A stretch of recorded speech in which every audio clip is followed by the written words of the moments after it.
All right, let me go check the audio.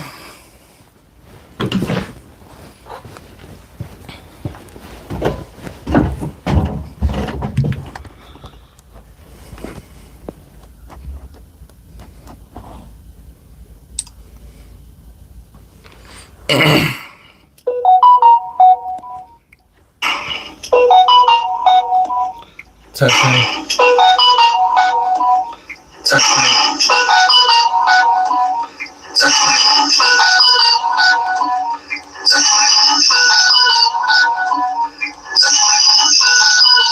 Why are you looping?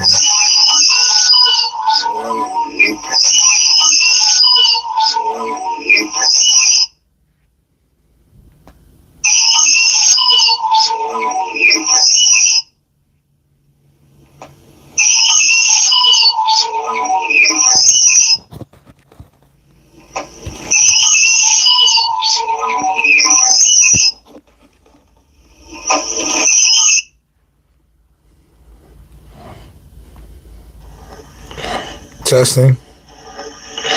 Testing. Testing. That sounds better.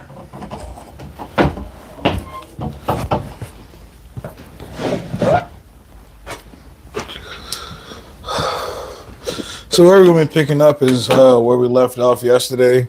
We have a good portion of the stack here jointed on the, well, everything over here in the stack has been, hey, how you doing? Thank you for joining in. Yeah, so what we have going on right now, we have probably about half the stack jointed on the face and the edge. The other half has only been jointed on the face. Someone needs to join all the edges on these boards. And again, what jointing does is similar to what a hand plane would do. You're essentially trying to take off the high spots. So all these boards came in rough. And the goal is to,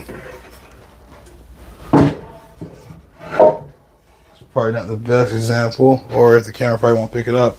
This side is still rough, and we have a smooth face on the other side that's already been jointed. Again, whether or not the camera will do that justice, I don't know. But again, the goal is to take the rough face and get a jointed or a clean face.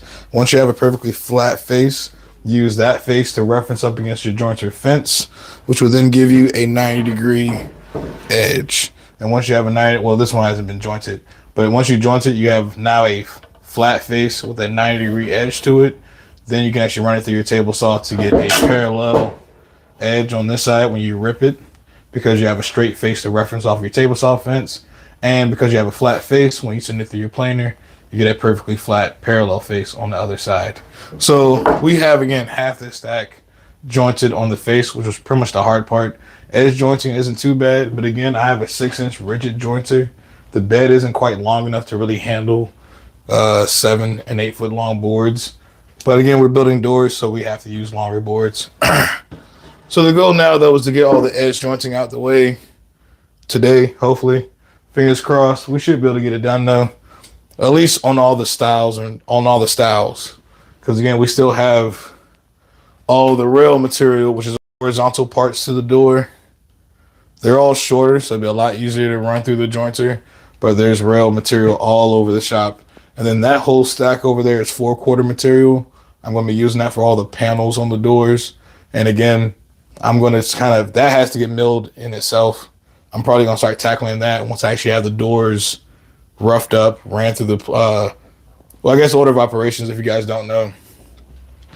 After you get all the doors and all the material kind of square and flat, then I'll cut everything to the lengths. It's like for the styles. Some of these doors are going to be about 79 inches. It's going into an older house. 79 to 78 inches, give or take, is going to be the overall length. So we'll cut all the styles to their proper lengths over on the miter saw. And then the rails themselves fit in between the styles, which are the vertical pieces. So same thing, I actually have some cabinet doors right here. You have your styles being vertical, your rails go horizontal. So I have to cut all my rails to their overall width, the styles to their length, and then I'll take them through my router table to create the actual door profiles. And then we have panels that are going to go in between. I think it's going to be a 5-panel door.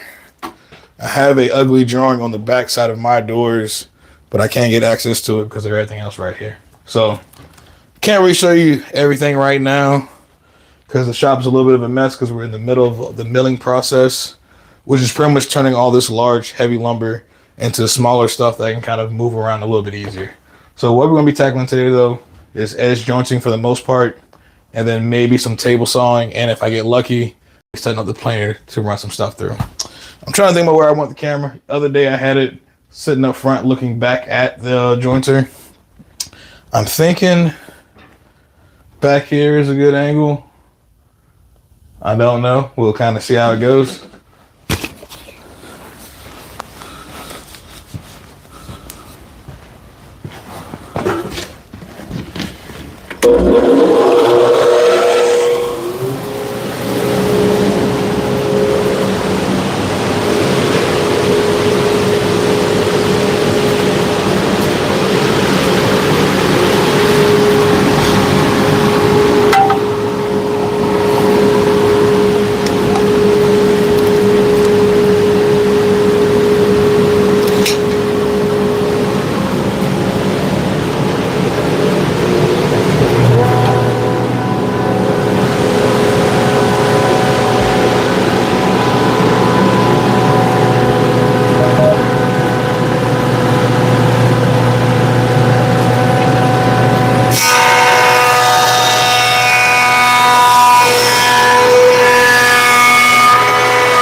And then just to make sure I'm explaining the process, after jointing an edge, the goal is to get a clean and straight edge. So after a couple passes, I just have a 6 foot level. I typically drop it up there and I'll sight down the edge of the level and see if I see any light. And actually, it looks like there's in the middle, the level rocks. So this board needs more passes, and I'll do so until the board is actually flat, and then once the board is flat, I'll move on to the next one. I have about, I think, 15 of these to do. So I'm just gonna let the rest of this run out. I'll try to look at the comments occasionally.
And that brings me to another important thing I didn't mention.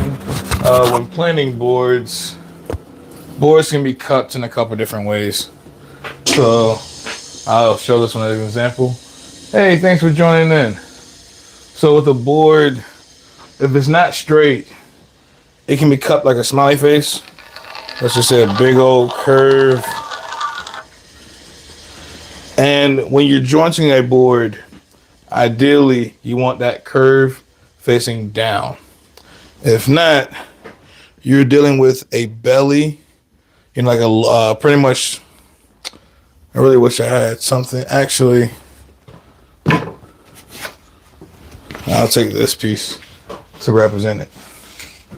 I can say if the board has a curve like a belly facing down and you're running it over the jointer, your first pass is only going to hit, well, it won't really hit here. Or what will end up happening is as you push down on your jointer and you hit this high spot, you're pretty much going to be cutting in a taper into your board, and you end up wasting a lot more material that way. And that's what happened to this one. Ideally, you want your smiley face to be down, so as you run it through the jointer, you'll clip the ends essentially, and you'll keep clipping the ends until you get a perfectly flat board versus kind of cutting yourself. I don't even know how to really explain it, but that's essentially what happened with this board. It's the reason why I had to take so many passes. I did not check and see how the board was cut as I started my jointing process. So try to pay attention to that to save me a little bit of work and a whole bunch of extra passes. These boards only need to be 4 3/4, and I still have 5 1/4 on that board, so I'm not too worried. But again, to save from making a bunch of sawdust and making a bunch of extra passes on your jointer, especially because this jointer isn't as long as a bigger one would be. So I ideally want the cup side facing down as I go forward. And how I would check for that,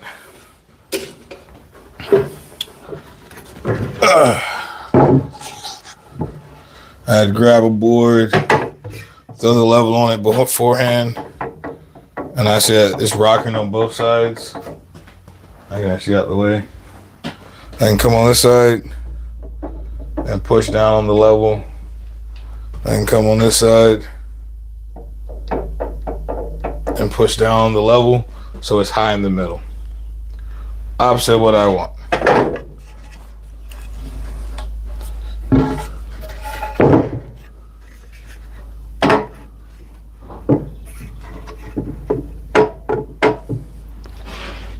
Well, both sides actually have a belly in them. So yeah, you can't avoid it. It really depends on the board itself, but ideally you want the frown to be facing down, which what that would look like is the level will be touching on both ends, but you'll see a gap here in the middle. But again, in this case, she's cupped. She has a little belly in the middle. It's one of the fun parts about having or dealing with rough sawn lumber. If I had a track saw, I would actually track saw things before I go to the jointer. One of my next purchases, part of my tool addiction, I'm going to be getting the track saw part of this project before I get into the installs. But that was just a little side note and things to look out for when you're jointing material. And I'm going to kind of check the other boards as I go ahead further, just to again try to alleviate and avoid any hiccups or again extra work, because who wants to do that? It's going to get noisy for a little bit because again I have a good bit of boards to work through.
up here would be better.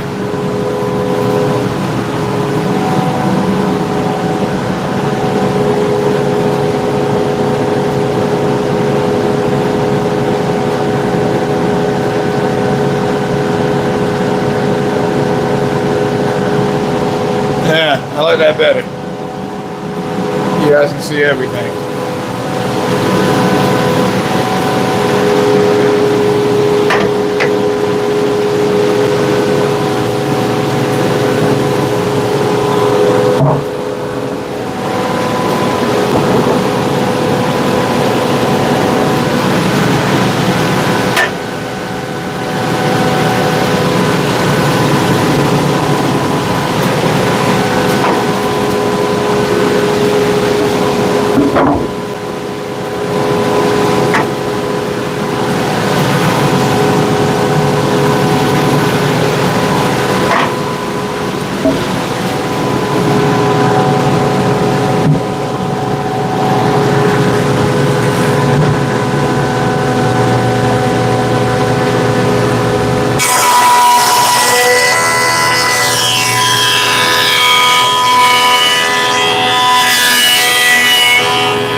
Much better? Thank you, thank you. I was thinking it would be. I don't know what to do about that glare though. It occasionally pops up.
Something else I didn't explain that I think I probably should.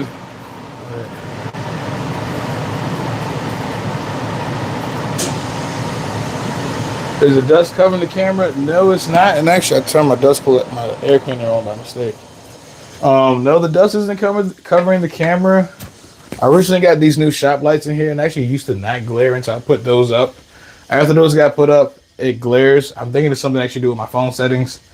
Not tech savvy. Not even going to try to figure that out. And the one thing I was about to bring up is the reason why I'm marking everything is because while going through the milling process or building stuff in general, you really want to keep track of what's been milled, what hasn't been milled, and kind of label all your parts. So like this edge here has been ripped on the table saw, so it looks like a clean edge. It's very possible that I mistake it later as the jointed edge. So I go over to the table saw and I run this edge against my fence. But because I put all these X's here, I know the other side is the freshly jointed side, and this side is not the one I'm supposed to rely on. Same thing for when I go through the planer, which is why I'm putting X's on the unjointed face, so I can keep track of everything else. And as I get into the actual build, I'll be labeling parts, being, styles, rails, which door is which, etc.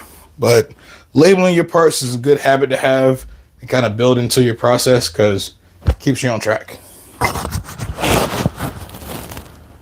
We'll probably have to fix the focus. Oh yeah. Again, that's a whole bunch of filming stuff that I haven't delved into or even really tried, but I definitely need to get into it so I can put out better content. All right, back to work. we're actually making halfway decent progress. We still have another 8 boards to do. But then all the stiles and rails will be jointed on a face and an edge, which will pretty much have all this whole stack ready for the planer. And then what I'm going to do is probably switch focus to getting all my my rail material is under 6 inches, so it's ready to be jointed and plane. I mean jointed, because again I have a 6-inch jointer, but some of the other pieces are like 8-9 inches wide, so those need to get ripped down. So what I'm going to do is get all this jointed, stack it evenly, then switch up to up front and get all the material for the rails down to 6 inches. Bring it back here, joint it, then I can stack it directly on top of here. Then everything here will be ready to be planed. It's kind of my thought process. I have all the material kind of through all the phases, stacked in one place. Then I'll plane everything. Then I'll take everything to the miter saw and table saw and kind of do the final dimensionings and millings for the. Hey, how you doing? Thanks for joining in. Do all the dimensions and everything else I need to do for the actual door. But again, the whole milling process, the goal is to turn rough lumber into, flat, square, and usable boards. And we're halfway there on half of our stack for our stiles. Let's continue the fun. Hey, thanks for joining in. And actually, I normally don't use this, but I probably should. It wouldn't hurt to have the air cleaner on while the dust collector is going too. So keep my lungs good.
Great experience.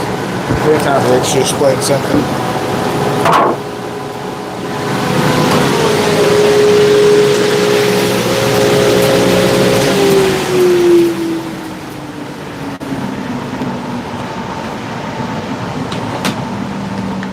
So this is actually a great time to explain what I was saying earlier. So whenever, again, I wish that glare wasn't there. This board came from a different lumber supplier, so I can get it closer. Without the glare, will it do it for me? I might have to bring the camera down to come in close.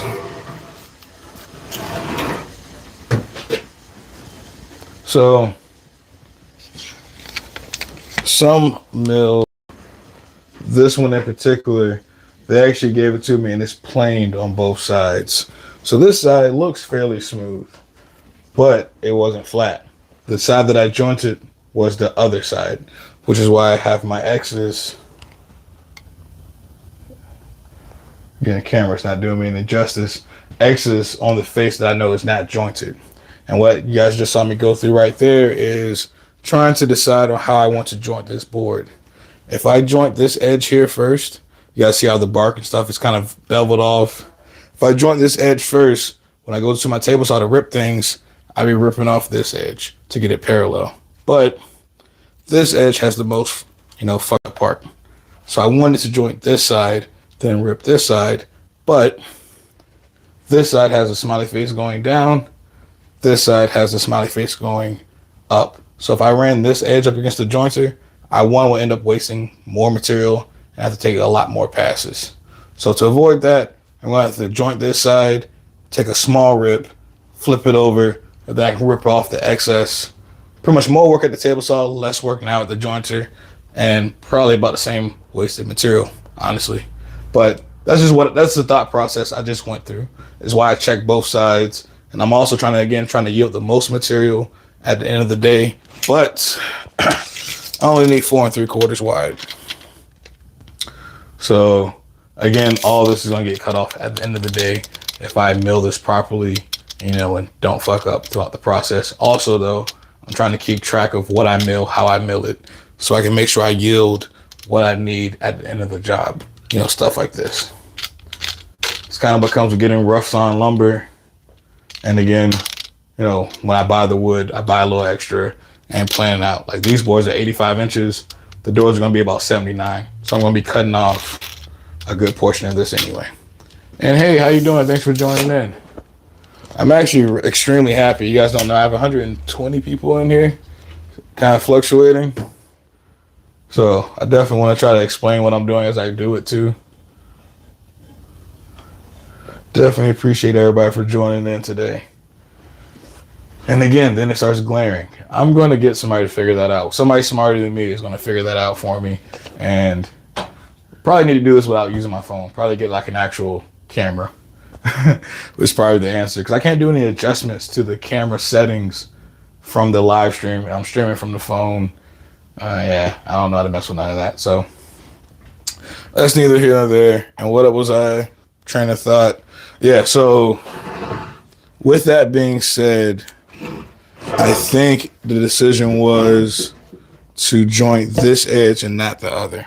Because again, what I'm trying to decide is, I know that this is my jointed face. So this is the face that's going up against the jointed fence here.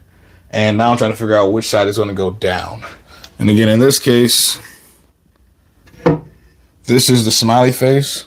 So it's not rocking on the board, but there's a gap here in the middle. So if I was to joint this, essentially the jointer would take a clip and then no cut and then start cutting it again. And it'll keep doing so until it makes a flat board. But when you're dealing with a board with the smiley side facing down and it's rocking,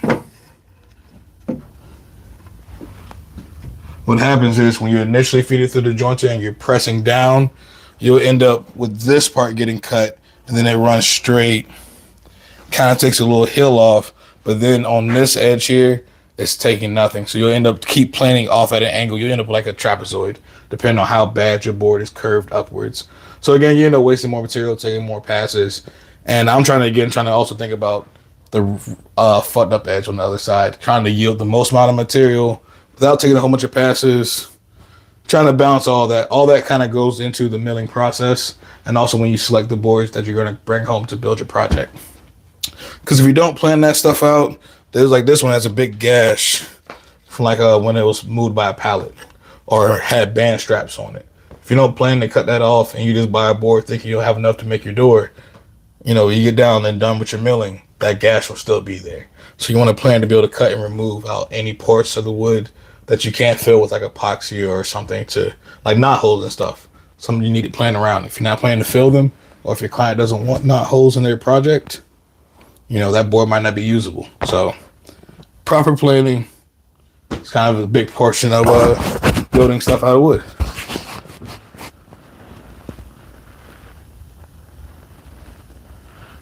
Thank you. Yes, I am the camera person and the cameraman and the personality. So I think I'm doing all right to be wearing multiple hats. All right, so I think that's enough explaining. I was actually explaining to catch my breath because I'm actually a little tired. But yeah, let's go ahead and get through it. We have, again, I think it was 7 or 8 boards to do. I think I can handle that. And then from here on out, the rest of the boards that'll be jointed and planed, they'll be, again, 40, 50 inches. So it'll be a lot easier to kind of run everything through. And also, I'm probably going to be grabbing new blades for the jointer.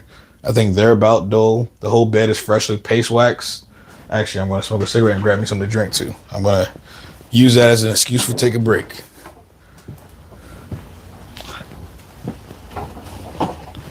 But yeah, I'm grabbing some new blades for the jointer because they are not as sharp as I want them to be, and I still do have all the door panels and everything else that needs to get milled up.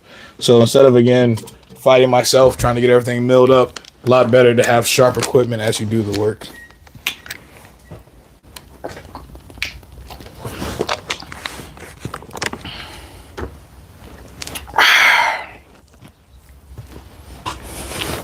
And my shoelace came untied. On the look, a few more people came in and said, hey, thanks for joining in. I'm a little too far away to read names. It's like 3 people came in and said, hey, I really appreciate you guys for joining in.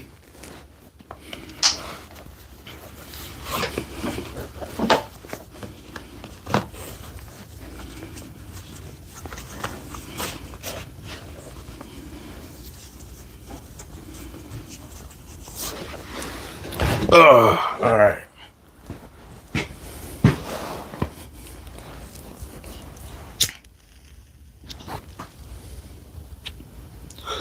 Probably shouldn't. I wonder if I can smoke a cigarette while doing this, though. I think I can.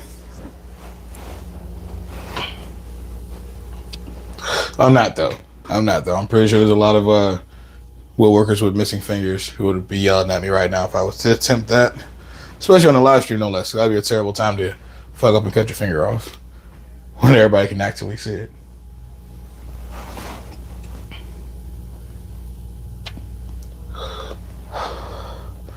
And also, yeah, safety is extremely important, especially when using a jointer, strictly because unlike a table saw or something else that'll cut your finger off, the jointer kind of like mulches it. So safety is important. I wouldn't dare try to run the jointer while smoking a cigarette. Yes, it is called a break for a reason. No need to try to work through it.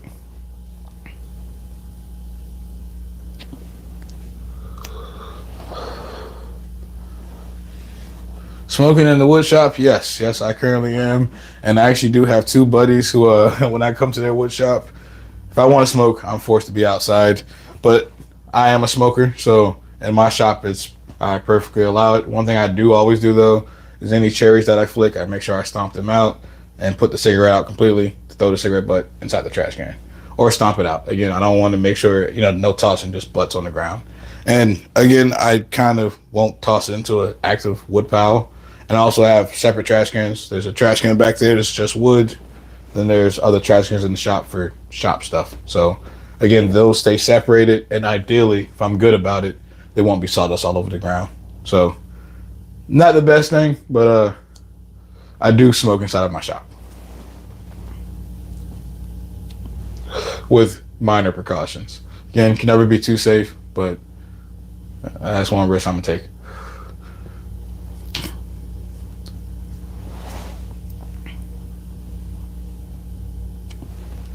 Thank you. There we go. One person that agrees.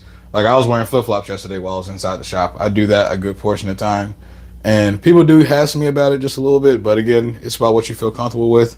But while jointing these boards, I will say it would suck to drop something on my toes. So put on the boots today. But for the most part, if I'm inside the shop just sanding or cutting small pieces on the miter saw, I'm wearing flip-flops. You do know more than what you feel comfortable doing when you're ever tackling anything, whether it's driving, working in your shop, or whatever.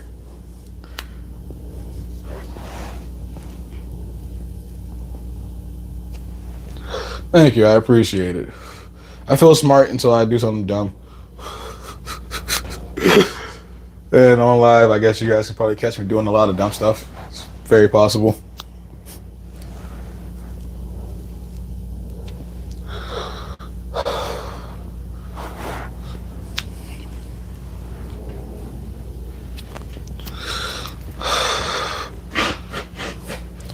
All right, time to get back to being productive.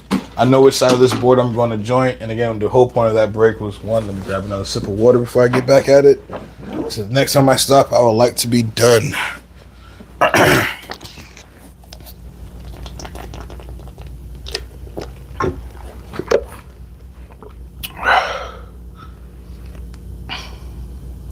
Yeah, for the most part, like to get something to really ignite in here, like especially like larger pieces of wood, they won't ignite. It would have to be like a pile of sawdust, and I flip a cherry directly into that pile.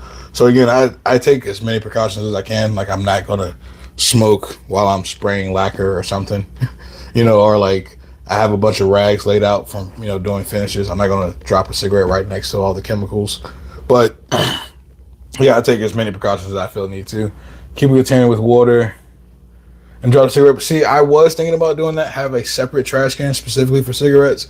I know a guy that keeps a bucket full of sand in his shop, and I was thinking about that. That way, I don't have to stomp them out, and I would then have to be diligent to walk to that spot constantly, which I don't quite do. Again, I'm more of a put the cherry on the ground and make sure you step on it. Once it's stepped on and out, the cigarette butt itself, I kind of ball it up in my hand. Then I flick it into the trash can. Once again, I know it's not lit anymore. But that's me. When other people come inside of my shop, I do make sure I'm watching anybody else who is not a woodworker or a carpenter. Because, again, somebody who's just an average smoker, they're just smoking, thinking everything's fine. Which, again, I do.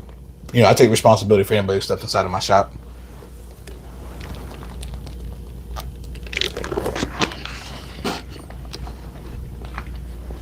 And I do have a couple of ashtrays around the shop. But, again, stuff moves around here so often, and if you guys can't tell, this is probably the most disorganized my shop has been because of the amount of wood and material in here. So it will be really hard to have one. I have a bucket everywhere. There'll be a bucket in the back, bucket in the front, bucket in the middle. There'll be a lot of buckets everywhere, so I can make sure I toss all my cigarette butts. But organization, we're working on it, and we're all getting better at it. So I won't take criticism negatively. I will say I'm gonna get a bucket for you guys next time. All right, back to work.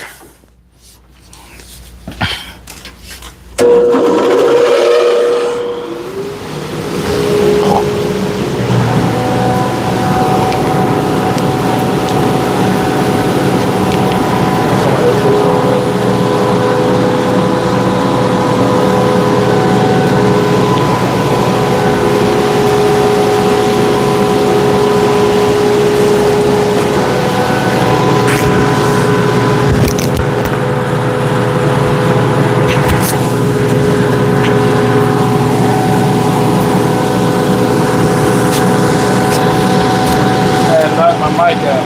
It happens quite a bit. I have to be a little careful about that. I've knocked it out before and didn't notice. Continued working, and the mic is somewhere on the floor inside the shop. Do the fire extinguisher again. I want to make a comment about that.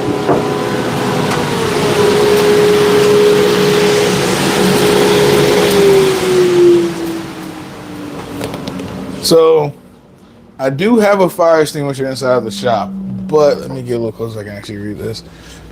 I just bought one for my shop and one for my kitchen. And what we're currently making, we have 10 interior doors. They're 5-panel doors that we have to make. All those boards on the bench are the styles, so all the longer boards. And then spread around the shop in various locations are all of the rail material. My goal for the day is to get all of the longer style material jointed, and then I can kind of start delving into all the rail material. Rail material, but a lot easier because it's not as long. And I do have a fire extinguisher inside of the shop, but I don't have a first aid kit. I actually got cut on the job site last week, and no band-aids in sight. I do have peroxide and tweezers kind of handy, but I do need to get a decent first aid kit for the shop and for my truck, because again, I'm a general contractor. So I do decks, fences, kitchens, bathrooms, custom columns, built-in bookshelves, a little bit of everything. And that's kind of how I picked up this door job. I'm building 10 doors, then installing them. But yeah, should definitely have a first aid kit. You should have safety equipment on hand, especially if you're doing something dangerous like working construction. So I do have a fire extinguisher though. Definitely needs to get a first aid kit and everything else. But now, no more distractions. I'm gonna get to work. Hopefully, the next time I cut this stuff off, this stack is done.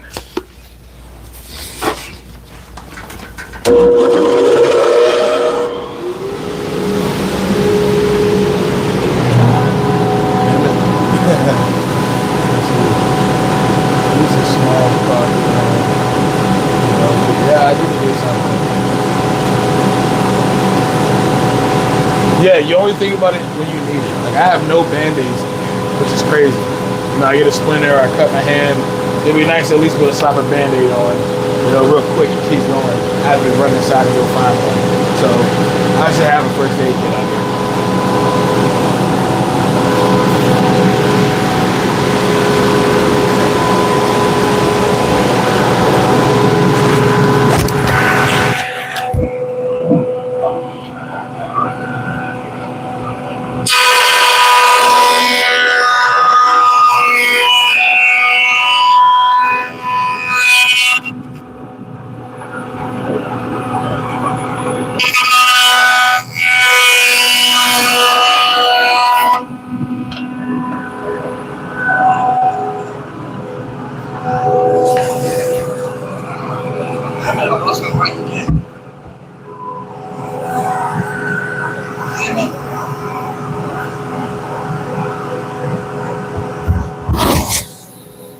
It's right here. I gotta be real careful.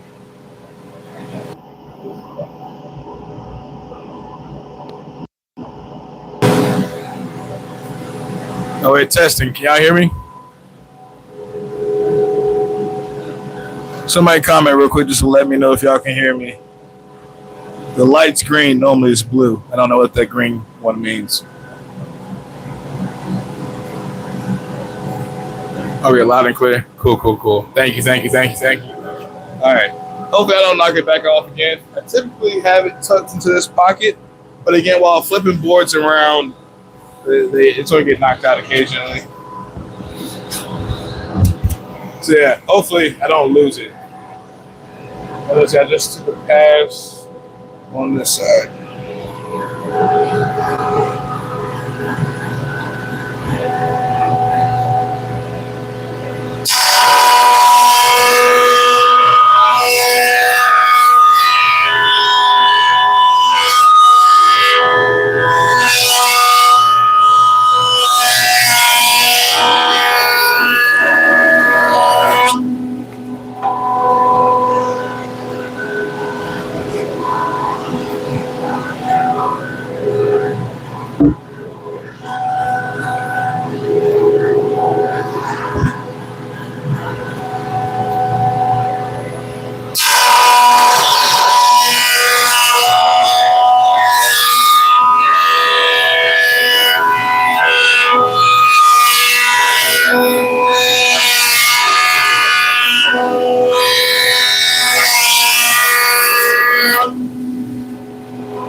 Sound like it's cut down the whole length.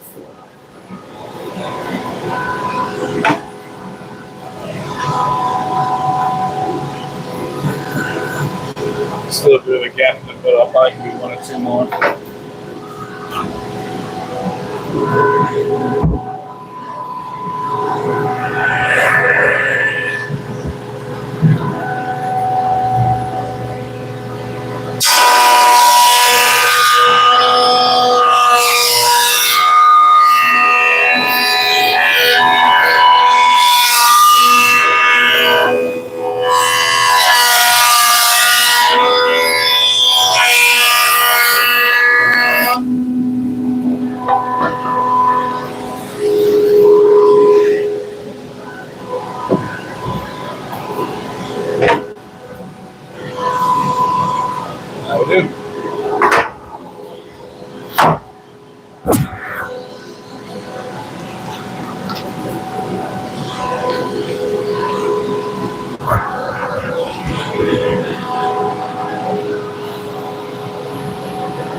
Yes, it's actually some really good stuff, actually. All of this ash, I've seen only one board that had a knot in it. It goes all the way down to the end. So, for the most part, I'm going to be able to use pretty much all of the boards. The only sad part is the doors I'm building, the stiles and rails, they're all 4 3/4, and I can only buy 2x8s. So I can't get 2 out of one door. So I'm ending up with a lot of wide off rips, a yay wide or so. So I'm going to make a bunch of cut-in boards But yeah, there is a little bit of waste, but in general, it's really pretty wood. I never worked with ash before. It's the first time for me, but it's heavy as hell, solid as hell. So it's a nice looking light colored wood. So I think for a cutting board, I have a bunch of other hardwoods that'll make a nice accent, some mahogany and stuff. So I'll be able to turn all these scraps into something pretty.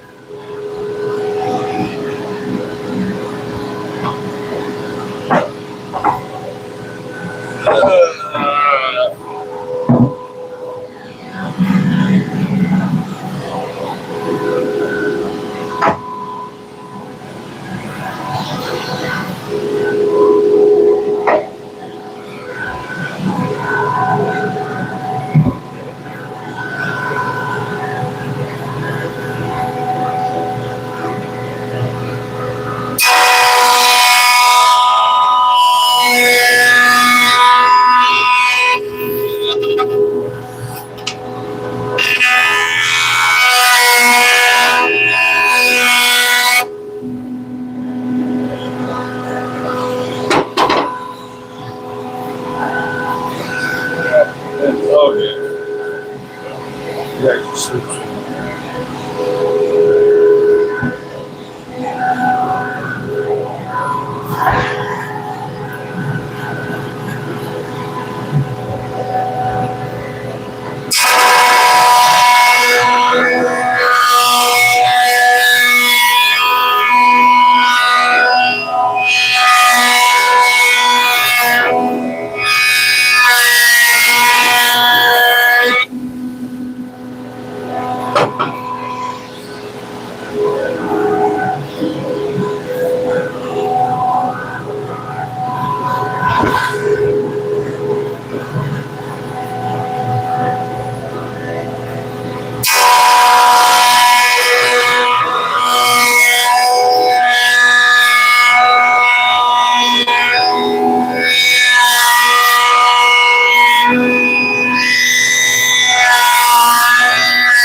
notice you don't use gloves. There's written gloves, comfortable. Yeah, I don't use gloves strictly because one with the table saw is a big no-no because you don't want to get gloves caught into the blade. And with the jointer, I do know some people that do prefer gloves. But for the most part, gloves with power tools, I just don't agree with because if you get your gloves caught in anything, yeah, it is a little bit chilly today right now. I don't have my heat on because it was warm yesterday. Now it's chilly. So I was wearing shorts. And then, then it changed. And yeah, when it comes to gloves, just, I don't recommend them. I like to have dexterity in my hands whenever I'm dealing with stuff. And again, for a jointer, it might not be a bad idea, but heaven forbid, the glove gets caught in the jointer and that pulls your hand in there. And that just wouldn't be a good day. That makes sense. And yeah, the one thing though is splinters. I get a lot of those. But eventually you build calluses in your hands and you don't get splinters anymore. Wise, you still get splinters. They just end up being really big splinters. The small splinters no longer go in your hand. Are these exterior doors? Gloves are none on machines. Not a glove or jewelry.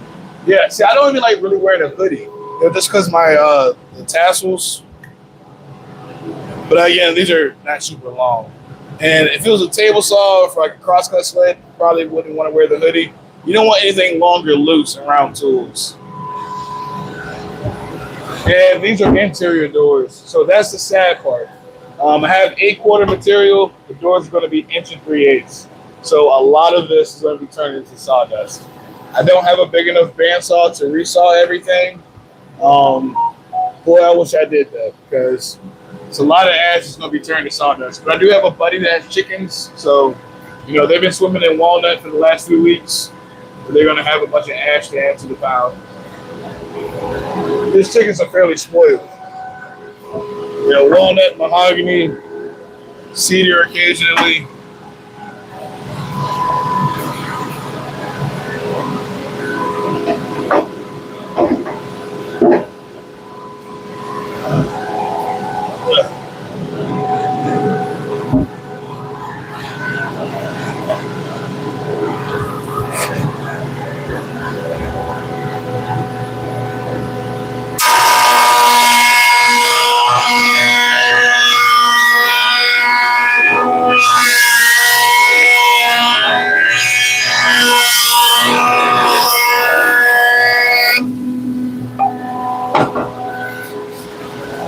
I actually need to check that bag pretty soon. That one's probably about full. Hopefully I can get through all this milling before I need to change out bags.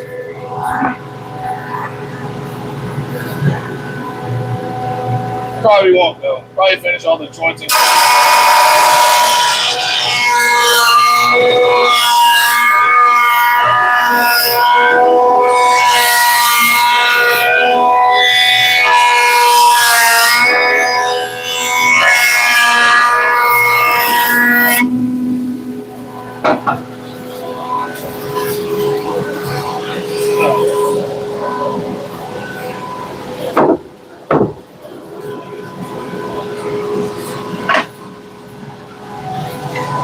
Beautiful.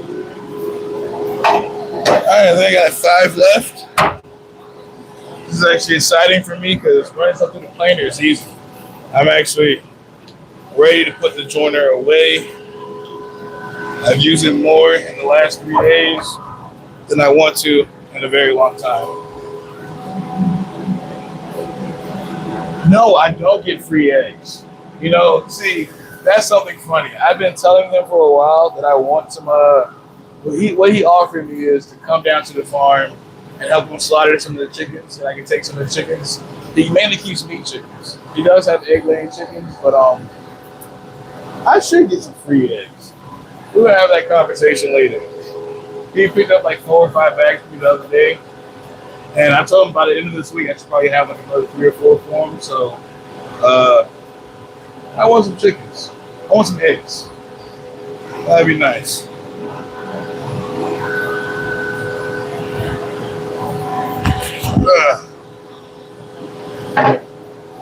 Slide this back over here without smashing my fingers strategically.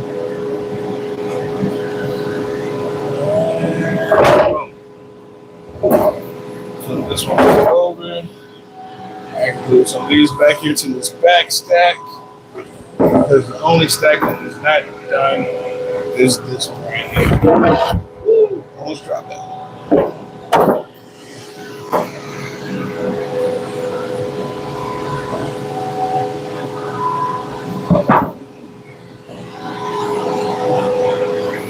Actually, I want to put that up front.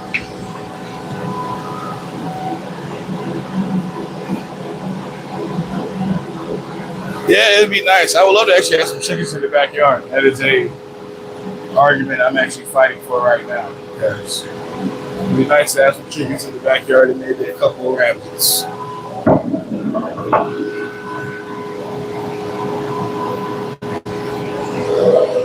I'm going to just move these out of the way. Just stack these other ones right here. These up front.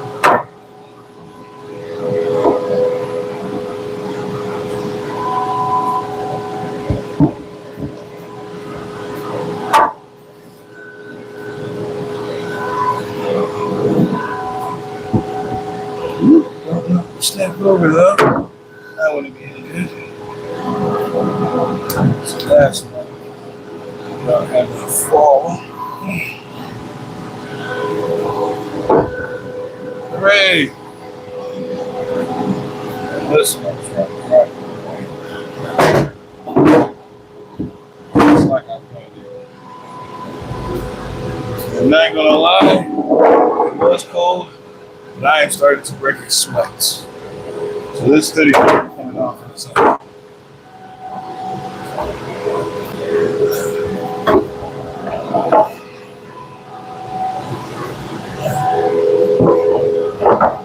And these are all the ones that need to be done.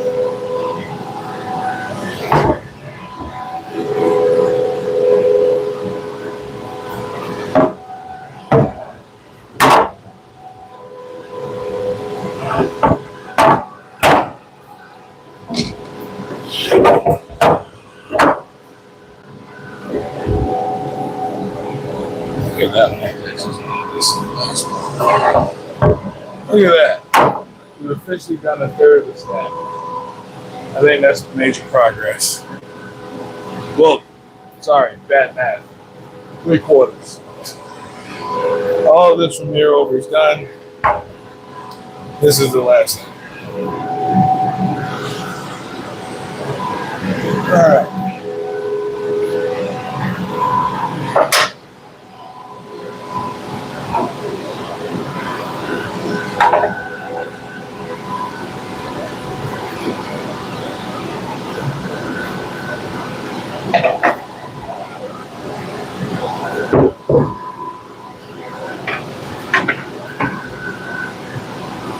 Definitely this side.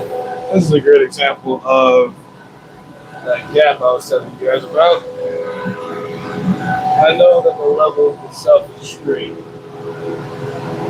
You see all the way down here it's touching, and then it creates a gap underneath because the board itself is closed. So that's the side that I want down on my joints.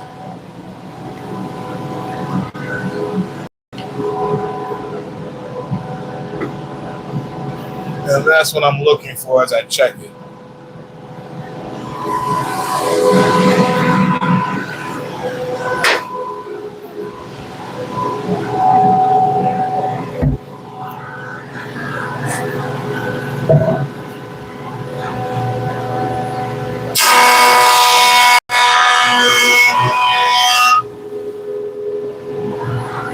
I'm not sure if y'all can hear it.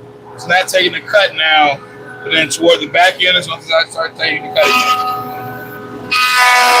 again. Essentially, with a board that's cupped like that, down on the joints you have like two mountain peaks. It's shaving the mountain peaks until eventually the peaks are now level with the valley. So essentially, you're only losing a little bit of the board. You're shaving away the high peaks until they level out with that valley in the middle. One of these days, I'll be really good at editing. I'll be able to put together like a little diagram, a little animation, if you would.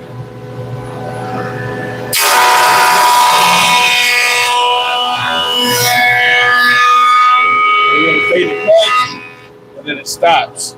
I'm not sure if the mic is picking that up. There's no cut, no cut.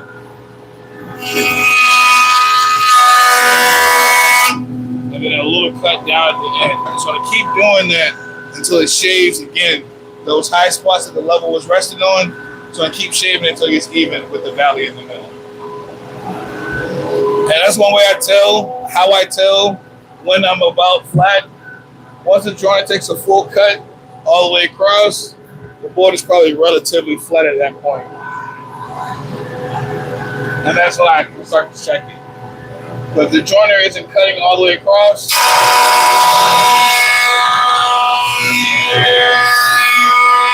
and it stops again, I know that the board isn't flat and there's still probably a valley and or a hill.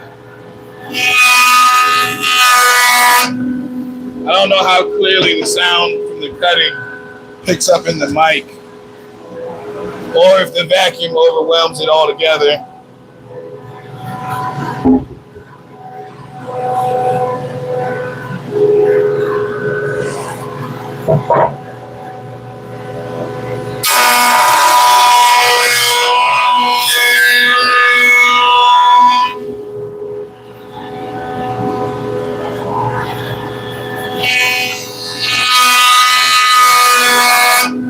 Or if there's some kind of delay, there very well might be a delay between the audio. You guys might not even be able to hear it.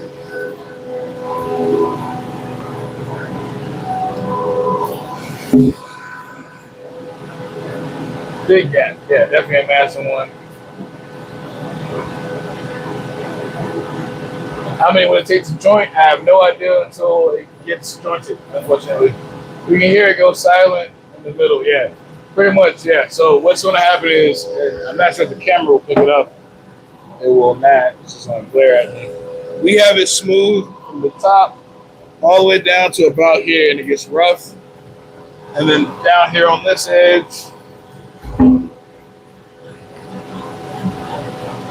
yeah, the glare isn't going to help me.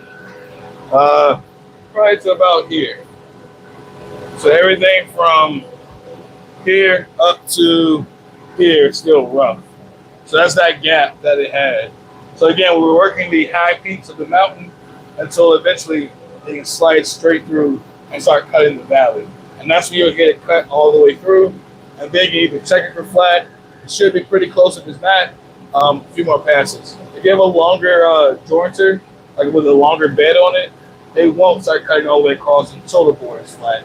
Again, these boards are a little bit longer than what should be jointed on this jointer. So again, you can get a cut all the way through, and your board still have a slight cup in it. So that's why I'm checking them as I go. And I'm actually starting to break the sweat. First it was cold. This hoodie and these sweatpants might come off in a little bit. I have basketball shorts.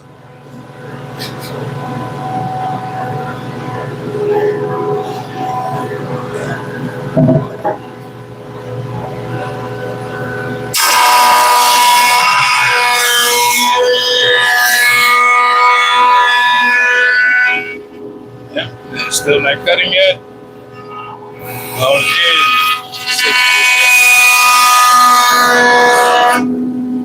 and that's starting to happen sooner and sooner, and the cut on the front is starting to last longer.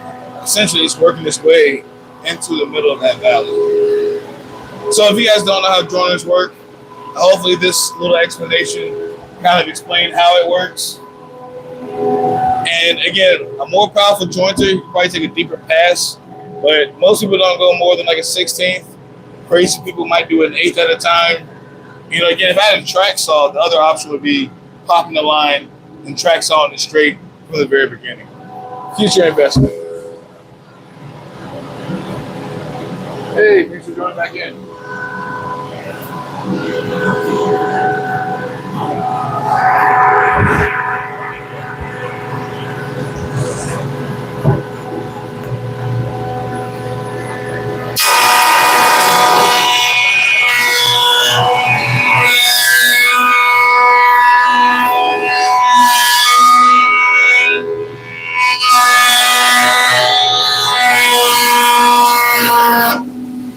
We're definitely getting there on this one.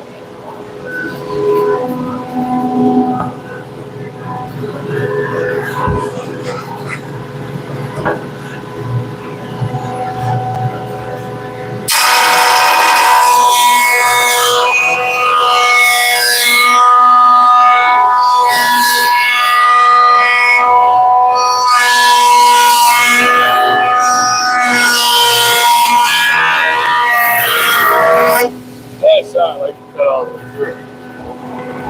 And we have shaving all the way down, so we can check it. But I feel like we still need another pass or two. Just my guess from how cupped it was.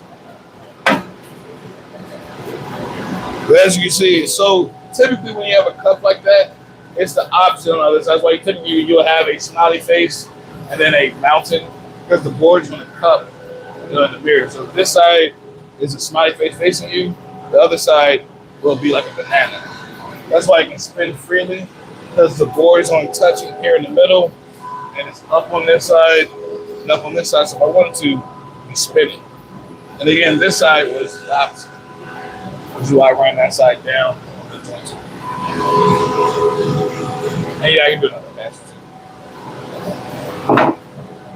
Got another thumb, man. You wish you had? Oh boy. I went to a shop this weekend, or this past weekend, and the guy had a 20-inch jointer. And all I could think was, it looks like an aircraft carrier. It's just freaking cool. By God, if I could drop $30,000 on a jointer and have space for it, I'd have one. 20 inches is absurd. I mean, unless you're jointing half of a door, you can't even do a full door on it. I guess you can do a whole slab, probably, but yeah, I think a 10 or a 12-inch jointer is more than enough. But I probably will be upgraded to an 8-inch as soon as I can feasibly, financially afford it. And I need to do some rearranging here. This whole back room, ideally, that dust collector is going to go on the wall eventually. But I want a CNC, a lathe, and a 3D printer right there, and I have an exercise bike and my air compressor on this side. So this room is kind of already spoken for. My jointer actually lives on the wall behind this door right here, inside of this room. So I couldn't fit a bigger jointer there, so I had to kind of reorganize stuff. But I've been looking at a shaper.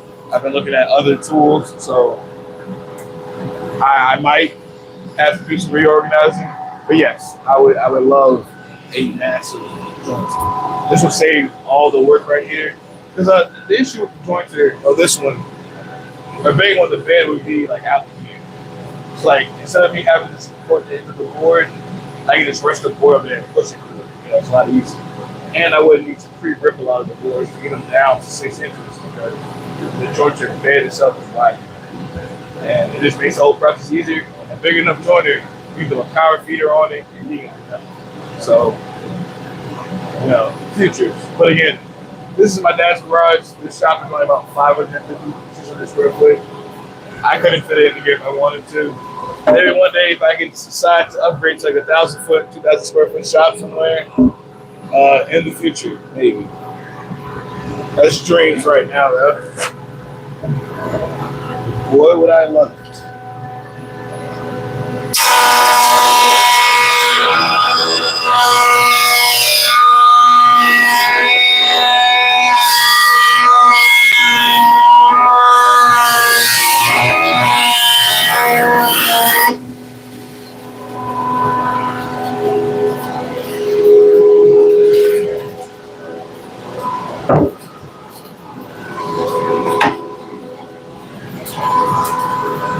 And here we are.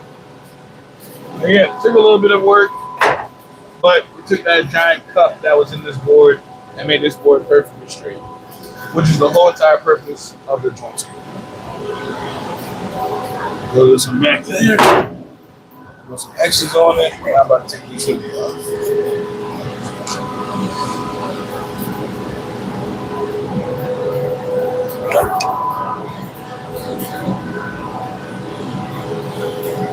Let's see. Yeah, again, I've made doors before, but never 10. So I think I kind of underestimated how much work all this was going to be on the tools that I currently have. But thank God I still have the capacity to do what I have now.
this board was actually relatively already pretty straight. So I'm just gonna do 2 passes on it. And this one should be fine. Sometimes you get lucky.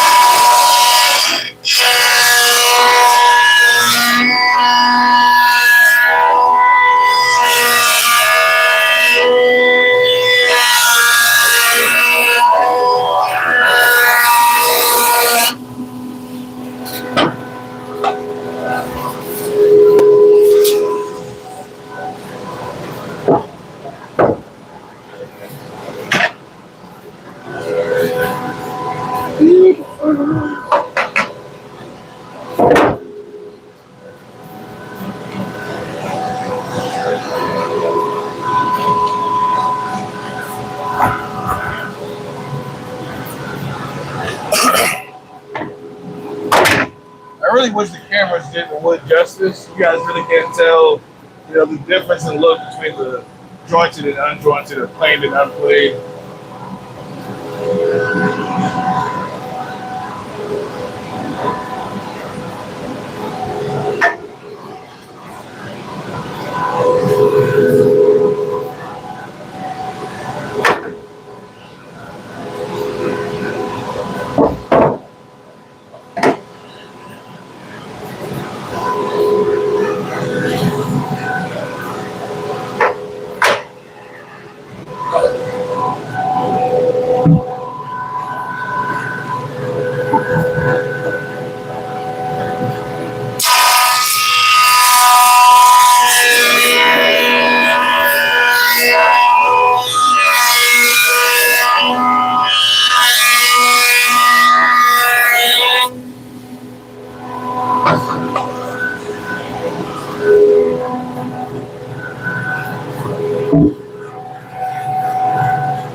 Oh my God, we're down to the last 2.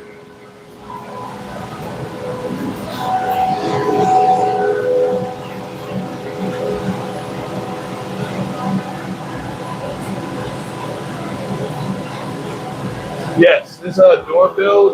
So again, I have a full-time YouTube channel. So what I do is, I've already recorded all the footage I needed for, like, hey, how you doing, Mike? So yeah, I already have all the footage I need for the jointing and milling process. So what I decided was, because there's so many doors, the rest of that footage, I don't need to record hours and hours. Yeah, back at it, man. Again, I have a bunch of doors to do, so I decided to kind of pick up some of that. Yeah, so what I'm doing is, again, I recorded all the footage I needed, to make the videos for the door milling process, but all the extra footage, I decided to go live. So when I get to cutting everything to the final length, I'm going to record all the footage I need for that. When I go to the miter saw, table saw, I'm going to record the footage I need, and then the rest of it, because I'm going to be doing it anyway, I decided I can go live. So I should be able to go live in pretty much every process of this door build, every part. I think by probably Friday, I'll probably be setting up and using my router table to cut all the cope and stick joinery. So once I do like 4 or 5 of them for the video, the rest of it will end up being the live stream. So ideally, the whole thing would be on live as well. But the install, probably not. You know, when I go to clients' homes, I typically don't record anything strictly because, you know, there may be. I don't want to be spending my time on the job site moving cameras and stuff like that. So I'll probably have videos of that. You know, I'll probably just record everything else when it's done, and that'll probably be put onto the video. But also, that's the one thing about my YouTube channel.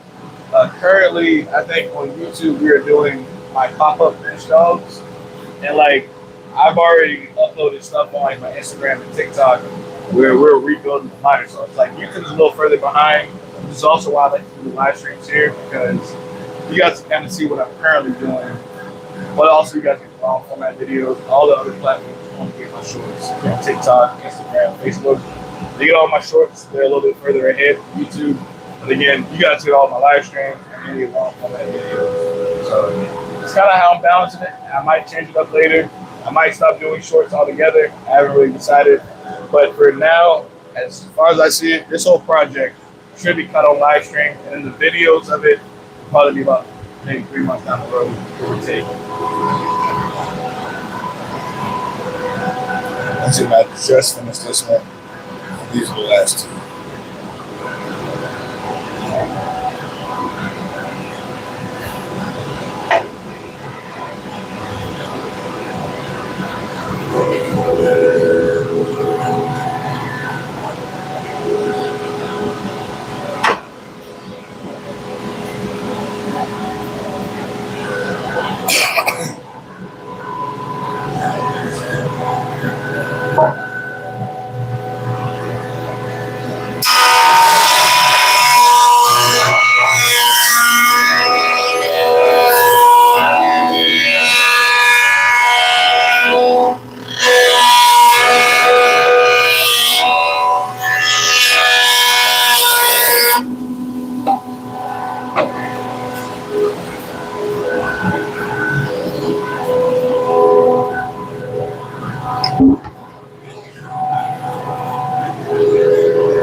One more.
Finally.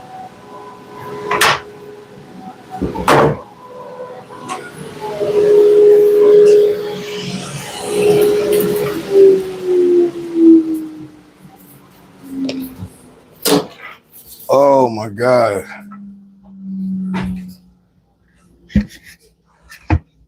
Finally. All of the jointing on all my styles are finally done. Again, not done with the jointer, not done with milling really, but all the heavy stuff is done being ran through the jointer. And again, planer is going to be significantly easier. So what I need to do now, I think before I move all my rails back here, is probably finish ripping the last few pieces to a proper width.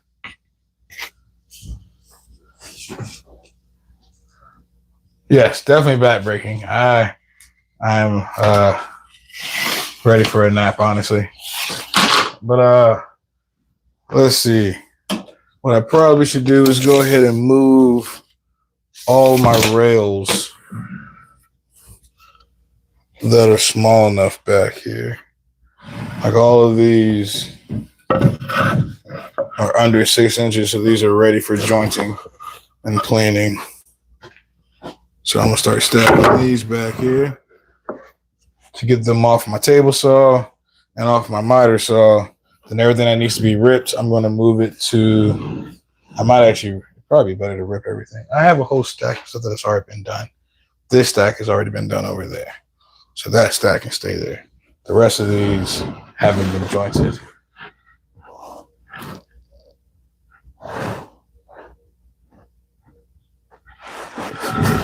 Thought I said firewood?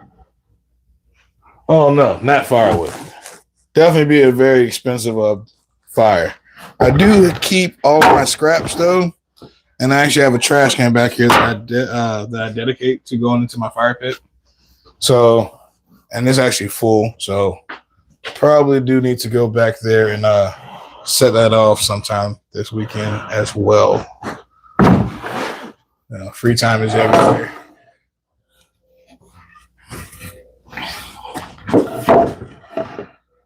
Yeah, all these shorter boards would need to be jointed and planed, but again, getting them all back here and from being spread around my shop, well, one, have them nice and close to the jointer, and I'll figure out how I'm going to sort through these stacks when I get to that point.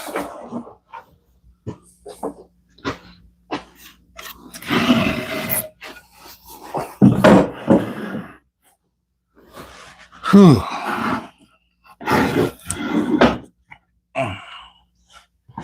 Ouch. It depends on my scrap collection. My fire pit is dictated by how much scrap wood I accumulate. So in a project like this, well, my trash can was already full before I started this project. I probably by the end of this, I probably set off the fire pit maybe twice. Because also I have a secondary problem, and that is throwing away scraps. I am a big hoarder of scrap pieces. If I think I can build something out of it, I tend to hold on to it.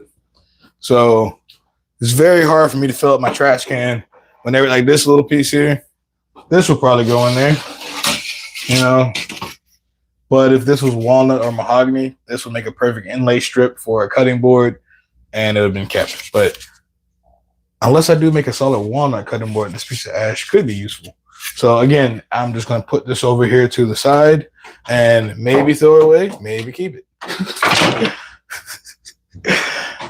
I have a problem. I'm working through it slowly. But yeah. So like I have very small scraps laid all around the shop that I typically hold on to. They make nice small projects like coasters or whatever else. So to make my scrap pile, I probably had to trip over it maybe 5 or 6 times. And then I'm like, all right, I don't need this anymore. Or, you know, it just seems completely useless. Then I toss it. But it is very, very hard for me to toss various scrap pieces of wood because I see purpose in them. They all have potential. And if they have potential, all they need is someone to believe in them. And I believe in every piece of scrap that comes to my shop. They all have the opportunity to be something great.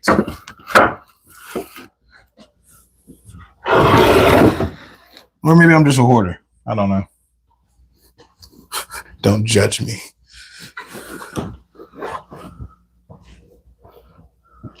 All right, then all these can go over there.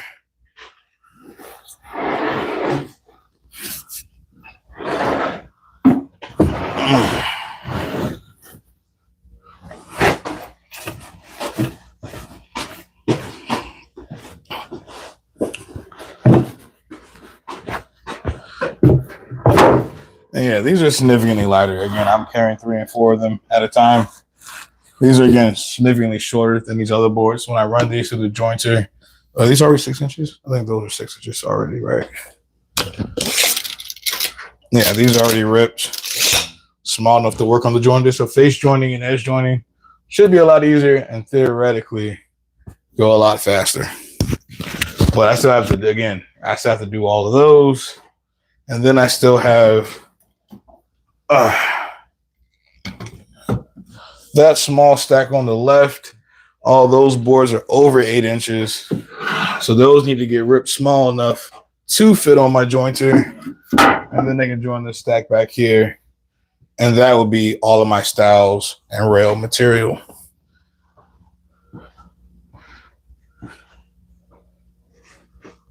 Wife calls me a hoarder.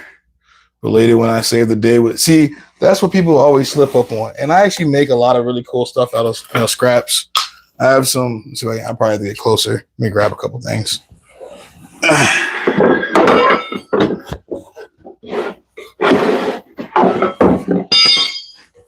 Like, I make a lot of really cool stuff out of scraps. Most of my builds like this are made from scraps. They typically lay around the shop or they end up being gifts for clients. But I recently got called up for a farmer's market or something. So I'm going to try to make a bunch more cutting boards. But the serving tray was nothing but scraps left over. You know, this side is covered in sawdust, so it doesn't look as pretty. But again, the type of stuff I get to do with scraps. And these are small pieces of scraps that I made curved inlay coasters. So they have walnut, mahogany, red oak.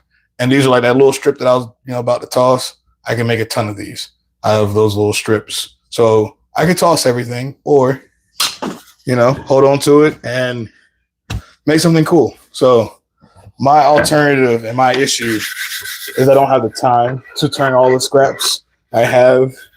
And yeah, people do love cutting boards, but my issue is I'm not the marketing guy. So, again, I have issues selling them. So what I do with most of mine's, because again, I'm a general contractor. If I do your kitchen or your bathroom, I typically give away a cutting board or something. And it has my logo and stuff. And the goal is, hey, I did your kitchen, your bathroom. I can frame and do demo and stuff. But also, I built custom items. Maybe they'll come back for a cutting board, a dining room table, or something else in the future.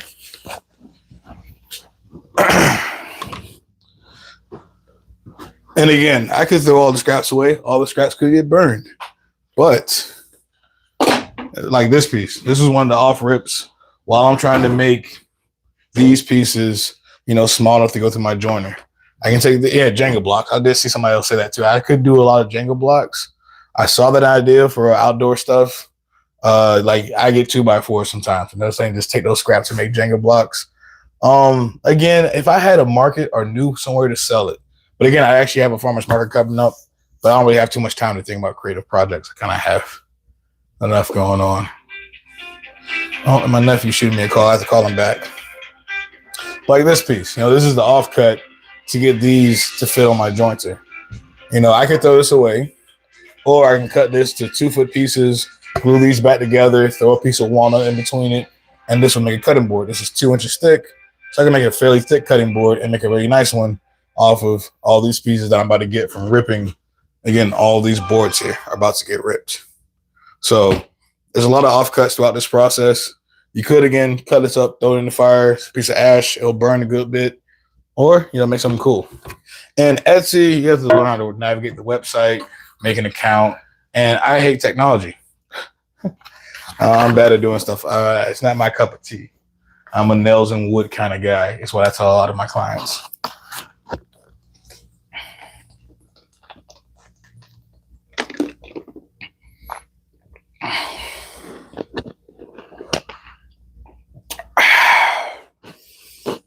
Also, I probably should be going back to my main table saw back there because I found out I just had to switch the breaker on it, and that one's fine.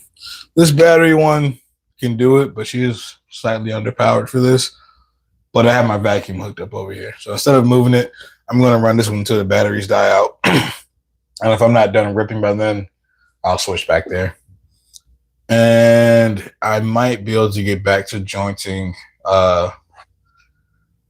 the rails today, but that might be a night project. So again, if I get back home today in time, I might try to do another stream where I'm jointing all the rails. And then tomorrow I should be into planing everything to their proper thickness and hopefully cutting things to length. And then there'll be router table for the, cope and stick profiles and everything else. And then from that point, we pretty much have a door. Other than all this material that's still sitting here that I need to work through, this is all the panel material. It's all 4/4. I need to mill some of this up, glue some of this up. But again, my goal was to get this whole table was full up to here, going all the way across. So, and now it's all spread around the shop. So it's been a process. We're getting there, and I can almost see my shop again. Whew. It's been a process. Also, it's been an hour and 40 minutes, and I haven't thanked everybody else who's been in here. I think we got up to about 140 people at one point. But I don't think we dipped below about 15 to 20 people this whole entire time. I typically average about 20 to 30 viewers throughout a stream. So having the highs, the lows, and the continuation that we've had so far today, I think it's been great. I want to appreciate and say thank you to everybody who's been in here so far today. And then we have like 30 likes up there. So there's at least been 30 people out of the 100 or so that came by who liked what they saw. So I really appreciate that. CMW Woodworking. Hey, how you doing, boss man? Thanks for joining in. I am taking a short reprieve with a cigarette break and a breather from jointing a bunch of material. But what we're about to do next is resaw some, not even resaw, but we're going to rip some of these boards to be small enough to go down onto my jointer. It's been nice spending time with you, man. Greatly appreciate it. Same as well. I definitely do this one because I'm trying to get monetized and gain up my watch time hours, but I want to be able to communicate with people who are going to be watching my channel. So if you like, subscribe, and then watch some of my other content, I like to be able to, again, interact with people who are watching my stuff. And hopefully, again, if you have any questions, anything you want to know, I have a good bit of knowledge. What I tell a lot of people is that my content needs to be better edited so I can kind of relay some of that information. So these live streams give me the ability to directly correlate with the people who are watching my content. And hopefully either I can teach something, either entertain, or I don't know. I don't think I have a third purpose. But teaching and entertaining are the two reasons I'm really doing a lot of this. I learned a lot of what I know now from YouTube. I did have one elder guy when I first got started that got me going, but then I kind of picked up a lot of my other knowledge from YouTube. So I like to want to be able to give back, and hopefully one day YouTube would actually pay me for my time out here. And then I can kind of divert my schedule to do a little bit more of what I like to do, which is one, making content and being able to build cool projects. So it's kind of the whole aspiration of why I got started in all this. And I like to build really cool stuff. I don't think I've ever showed you. YouTube hasn't seen this yet. I might break this down today, but I built a Ron Paul style. I might even do that. I'm kind of tired. maybe before the stream ends. I think my phone can last about 2.5 hours before the battery dies. So if I can get all this stuff ripped down, I might try to show you guys this cradle and how it's holding my table saw. Because this is my job site table saw. I bring it to the job site with me, and this is a cradle that interfaces with all my benchtop tables. I have an MFT style bench all around my shop, but then also inside of my truck, I have another MFT style bench that this cradle interfaces with, so I can have an outfeed and a table saw kind of hanging off any one of my benches. And I made it disassemblable, so I can kind of flat pack and store inside of my truck. So again, one of the really cool things I built, but like that video, boy, if I had some good editing skills on that, it'll look a lot better. Where am I from? I am located in the 757 area of VA. So, you know, Portsmouth, Newport News, that area.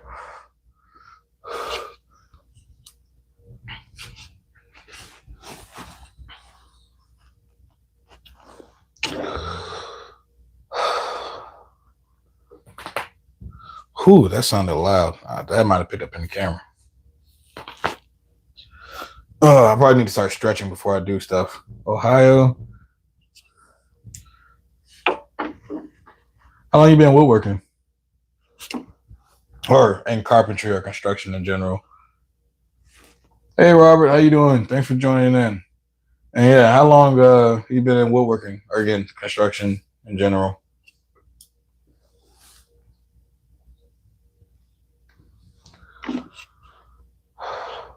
Texas. Nice, nice. See, again, I think I had my first comment from somebody in Italy the other day, and that was pretty cool. Again, that's another reason. It's nice to be able to connect with people around the country. You never really know where they're from. And you don't have to be a pro as long as you're safe and as long as you're learning something or having fun. I definitely say woodworking is a great hobby to help relieve stress. And I would say, I guess I do make money off of it. I guess I can call myself a pro, but I've been learning a lot. I think my first, because again, I'm a finished carpenter by trade, you know, on the job site, doors, windows, baseboard, crown molding, stairs, and stuff like that. And my first woodworking project was probably 3.5, maybe 4 years ago. And it was my wooden hammer. I don't know where it is. It is somewhere around my shop. Actually, it's all the way up front and I can't get to it. But that was the first thing I ever built. I built that hammer. Then I built my first coffee table. And then I built a bookshelf, then some cabinets. And I was like, oh, well, you know, my skills correlate. And then I realized that as I'm getting older, minus running giant boards to the jointer, working inside the shop is better on my body than like on in the field. One, because I can have dust collection. You know, on the job site, you're lucky if anybody brings a leaf blower to blow off the job site at the end, let alone have vacuums hooked up to everything. So health-wise, better to work inside the shop. Enjoyment-wise, yeah, I can be running all around the job site doing baseboard and crown molding, but I'm moving a lot. And here I can be more organized and create nice products. So as I'm getting older, I prefer to be in the shop more. I'm hoping before like 45, fingers crossed, I can be sitting on like 25, 30 acres and a giant, 3,000-4,000 square foot shop that I build furniture out of and ship off. And hopefully, again, YouTube, well, pointing the wrong way, you guys help make that possible.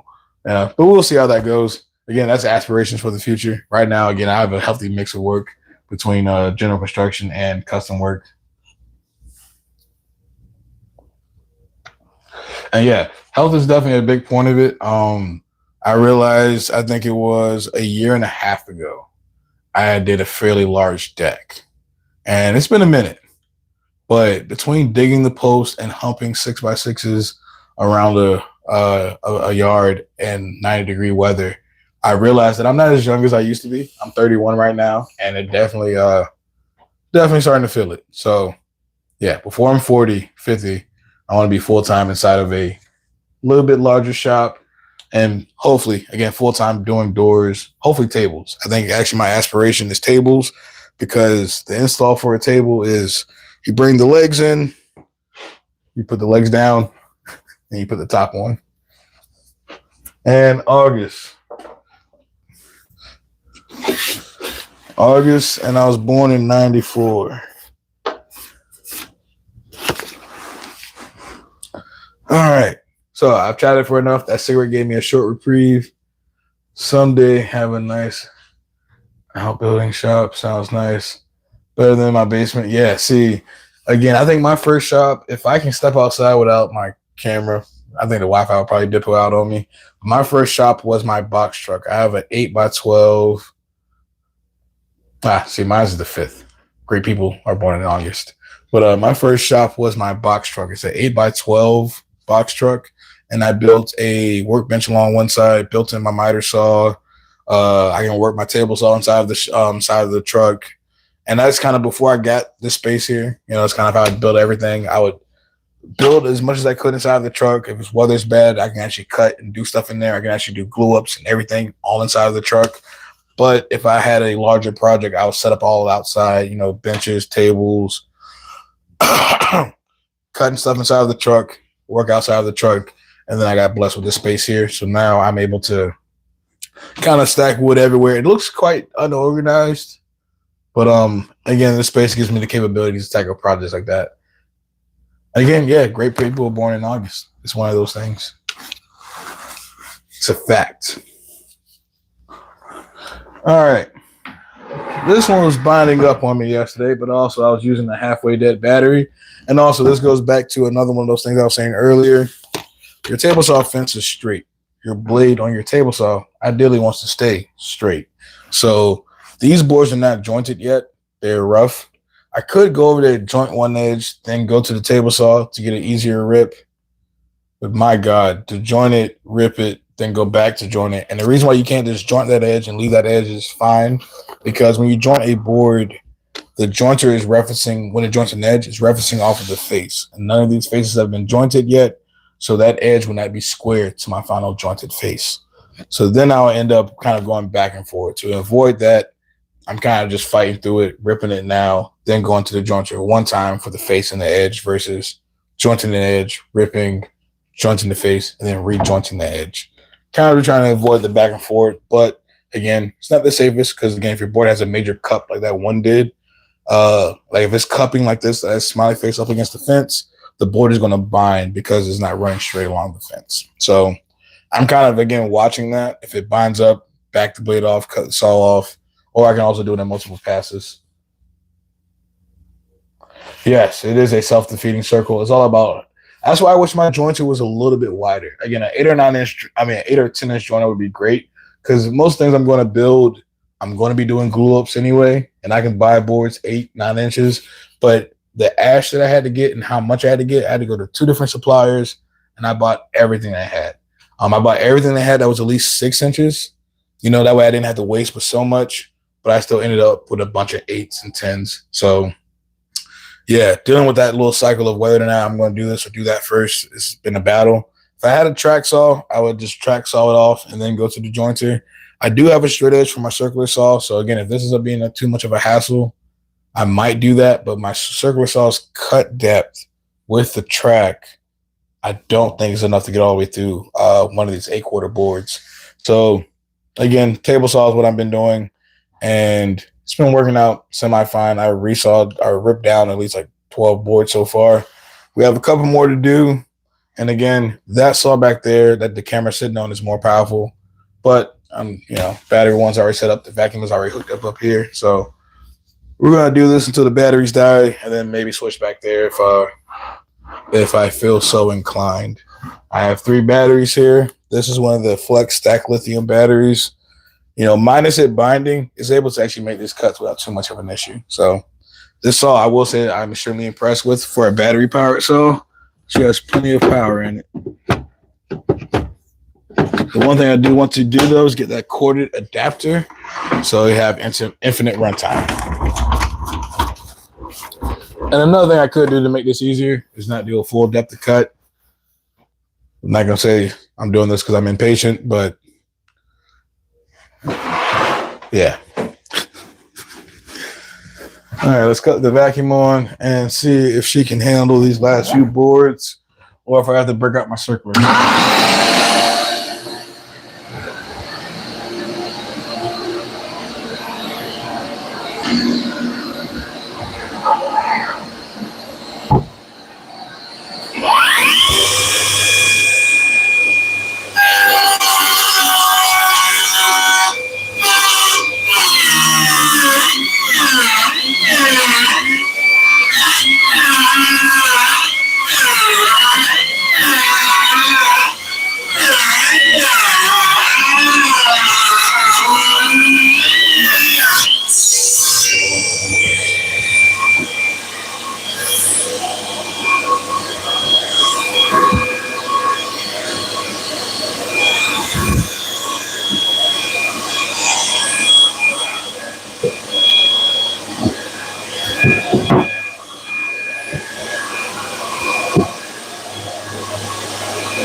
this is also part of that selection process. Again, some boards will have like that rough edge on their corners.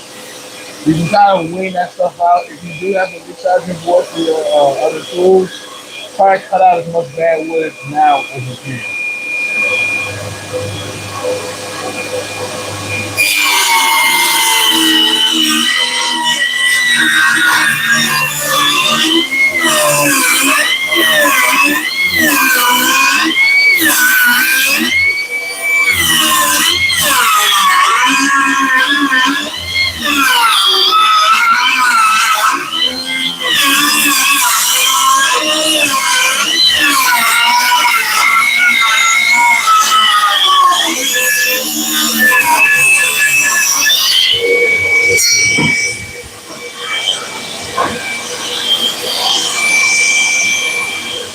The battery's still really full. Again, heavily impressed with the flex tabletop. For a battery powered saw, the blade is only 8 1/4 inches. It's resawing, I mean not resawing, but ripping 8/4 ash with an unstraight edge on it and full depth of cut without an issue. So extremely impressed. I actually love this little saw.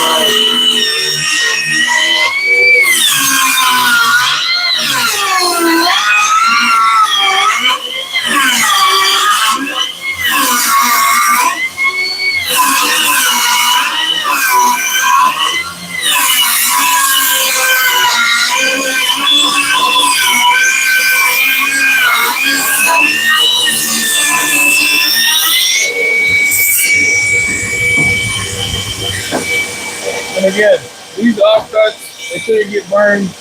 These are going to make some really nice cutting boards at the end of this project.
Yeah, again, this I would say the Flex Power Tool brand in general. I think they have terrible marketing, in my personal opinion.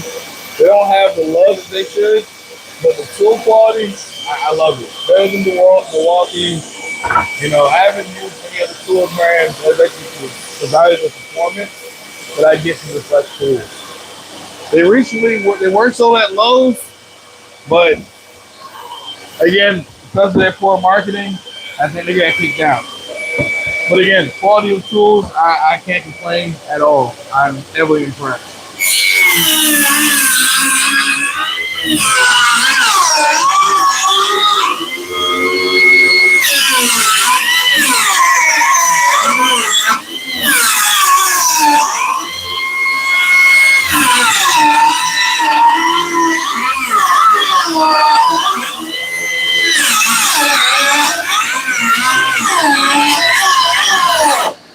Oh, first stop. But yeah, I've used the DeWalt battery powered saw, and I've had it actually cut off on me just cutting standard 2x6s and salt treated wood. So it's cutting through this ash with a rough edge on it, not even straight at all. Like, I can see where it's on the fence and it comes off the fence just a little bit as I'm going through the cut. So this saw, under these conditions, I can't really ask much more from a battery powered saw. I'm very curious as to how she will hold up. Again, if I have the cord.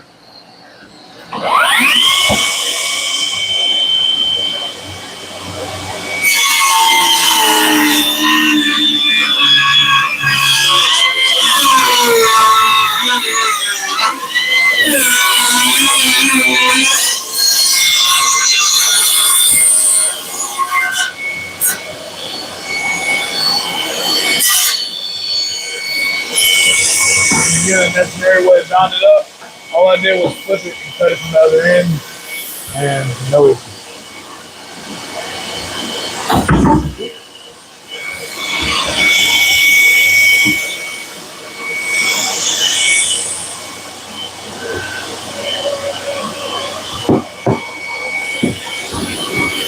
Good, battery yet. There's 4 bars total, down to 2. So 1, 2, 3, 4, 5, 6 boards ripped, 1 shut off, and it's running the whole time. I will say, again, batteries, they definitely come to impress me.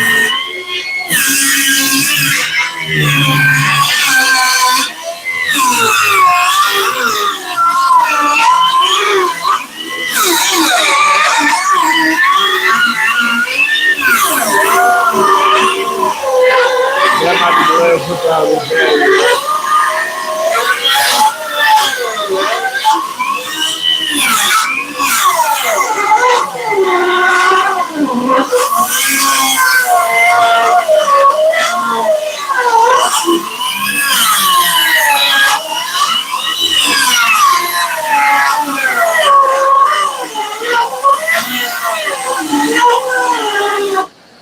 Yep. I might be able to finish this cut on this battery. But that's one key sign too. You can tell.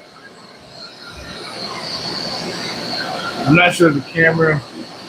You guys probably can see there's a gap here. I cut this. Over here, you guys can't see the gap because there's that much tension on the board. It's still open over here, but it's sprung closed here after getting cut. That tension is what causes the blade to actually bind up.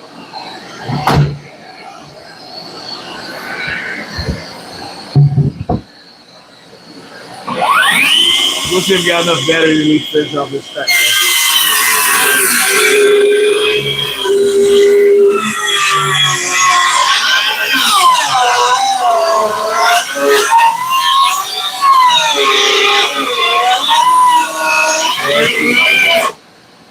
Nope.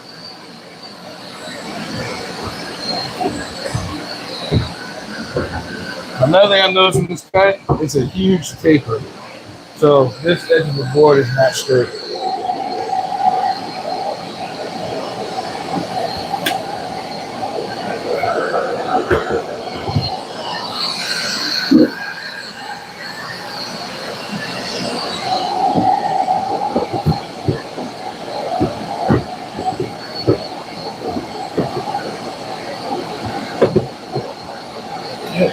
Go there.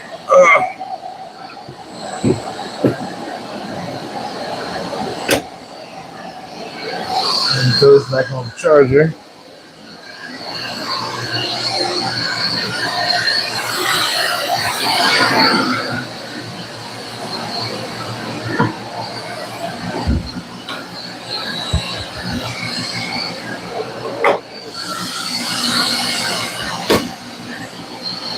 That's one of the beautiful parts about batteries. If you have enough of them, you can have a cycle. Only issue though is I only have one of the large stack lithium. Those are the large batteries, but those are the older models. They don't put out as much power as the cycle. So battery technology definitely does matter. You can have a lot of batteries. You definitely want to have big batteries for your large tools, like the table saws, circular saws, etc.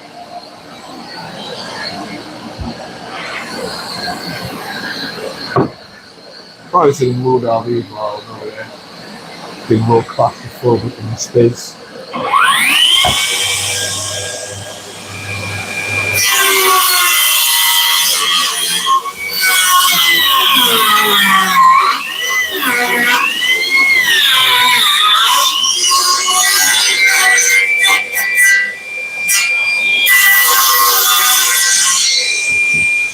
There we go. And then what I was trying to say earlier, again, the camera won't pick this up, but we have an 1 5/8 here, and we're sitting at 2.5 inches here.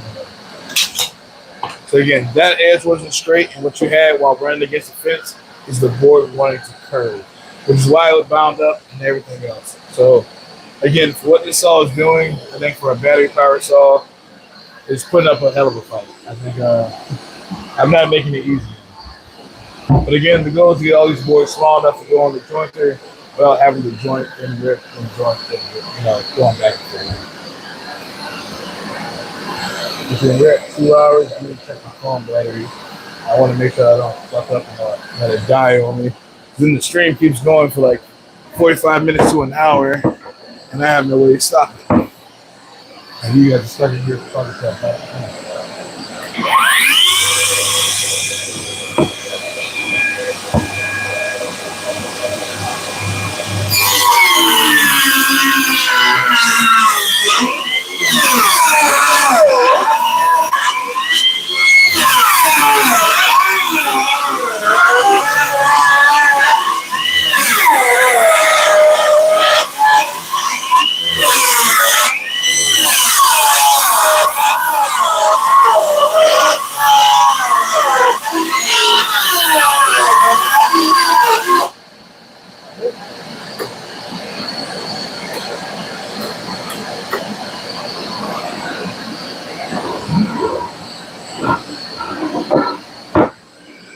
Yeah, it's pitching right here. Again, so I'm just going to flip it over.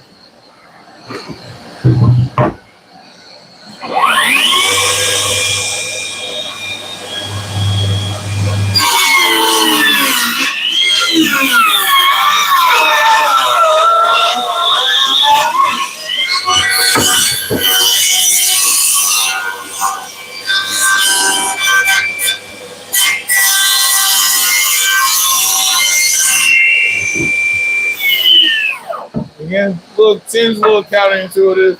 Typically on the table saw your goal is to get a straight edge. Again, in this case, my goal is just to make these boards a little bit smaller. And increase my scrap pile. Again, I can make a lot of cutting boards. Actually, just a boring wood, but I do have a bunch of mahogany and walnut scraps that can be inlaid in between. So I think I actually will have plenty of wood for Sunday. Then we have 2 more left to rip, guys. That long board does not need to get ripped. Then I'll have all the boards I need for my stiles and rails ripped down small enough. And all I have to do is joint the last little bit of rail material, and we can be going into the cleaning process fine. 2 long days. I'm as ready as you guys probably are to wrap up the boring stuff.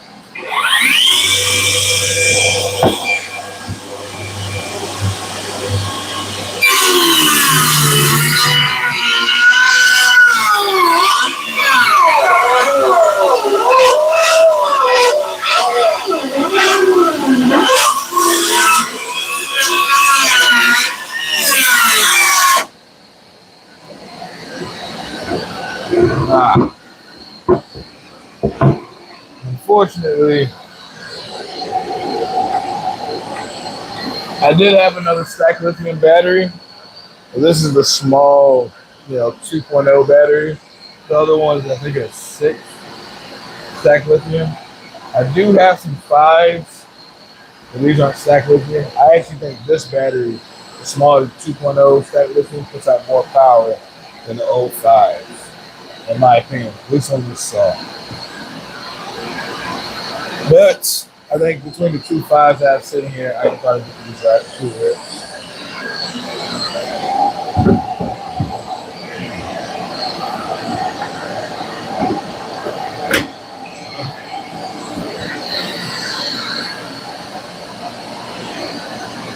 Yeah, to make it easier, we'll start. Let's cut coming from the other one. I actually should have used some rock.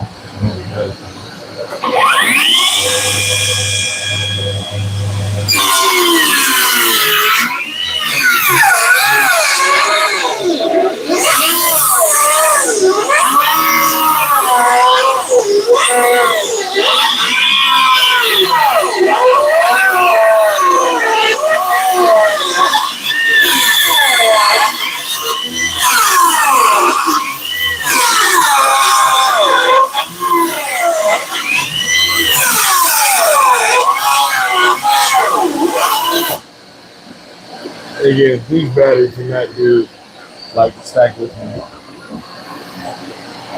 Again, I think because of how the stack lithium batteries are set up, they put more power to the actual motor.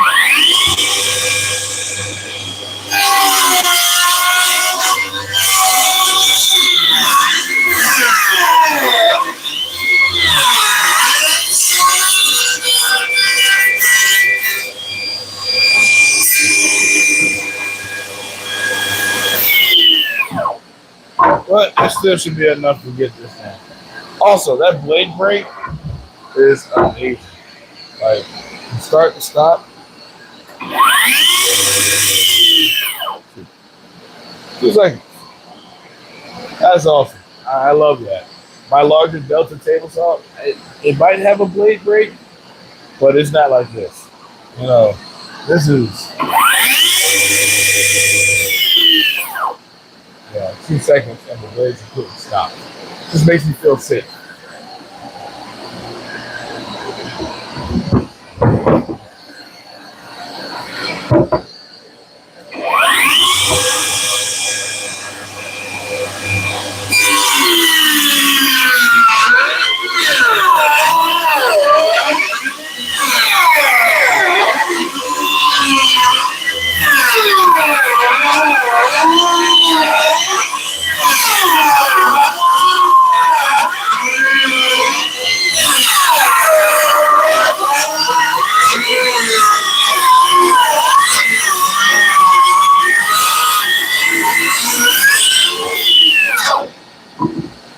And just like that.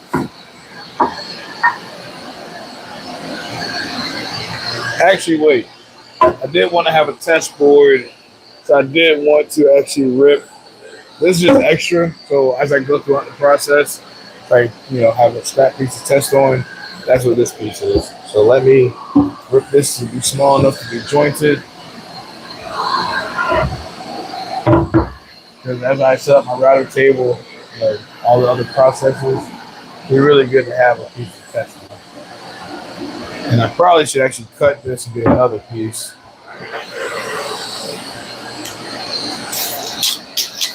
I might do that right. With my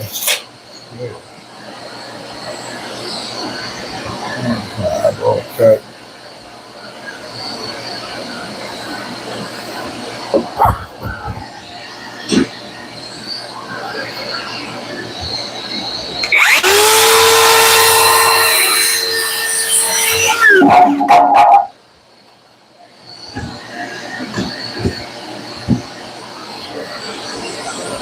So now, with both these pieces ripped to the proper widths, these will be my test pieces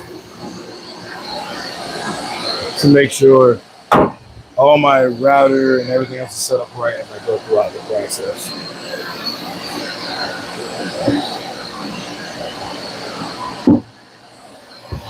And heaven forbid, if I screw something up, could make an extra part to actually make this one long enough for the bottom rails. So, and this is long enough to do 2 rails.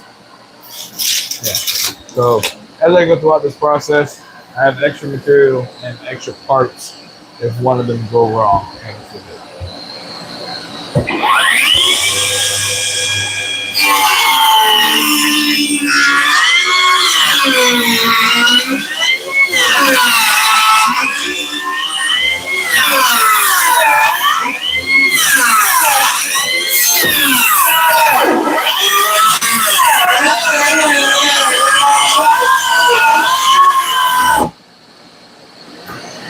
Oh, right there.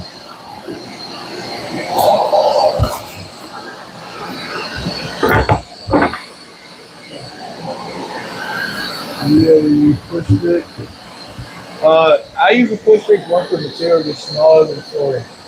Typically, if my hand can fit in between the blades, it's kind of my rule of thumb.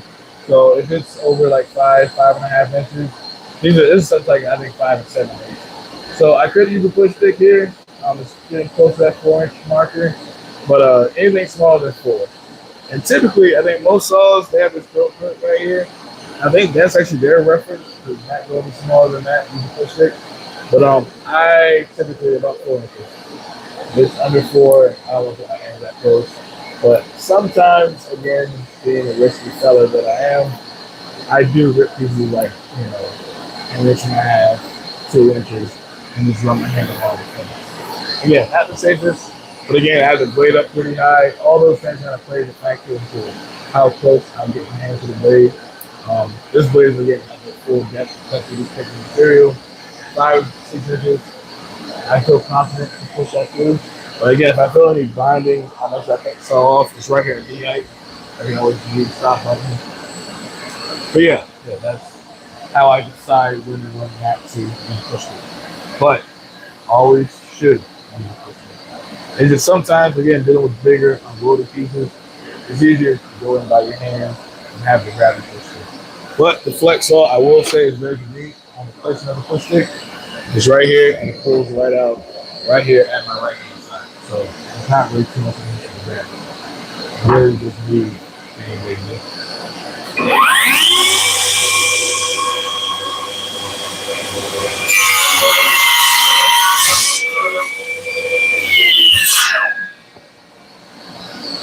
Like that, I shouldn't pull the board backwards. I should just cut it off.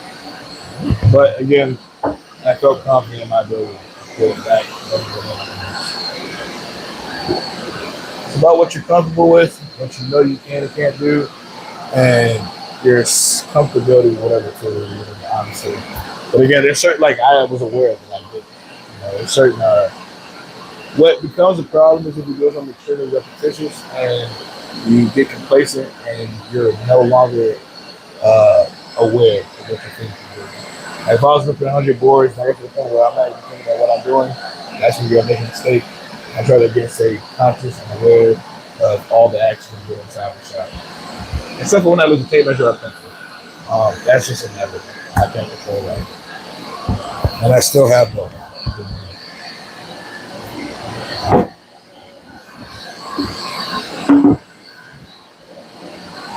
All right, last rip.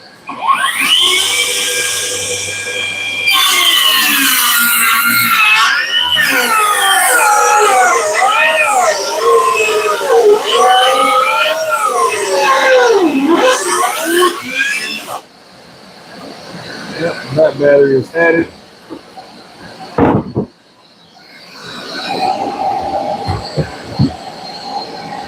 Yeah, these don't even do close to a fraction. I get to like 33 cuts on one of these 5.0s. About the same as I did on the smaller 2.0 stacked lithium. But again, I think I just feel more power coming from the stacked lithium. The larger stacked lithium, I think I did like 7 or 8 cuts. And it felt powerful going all the way through. So I do want to get like one. I think they have a 12 stacked lithium. I want to get like 2 of those. And those will be my dedicated batteries for my table saw.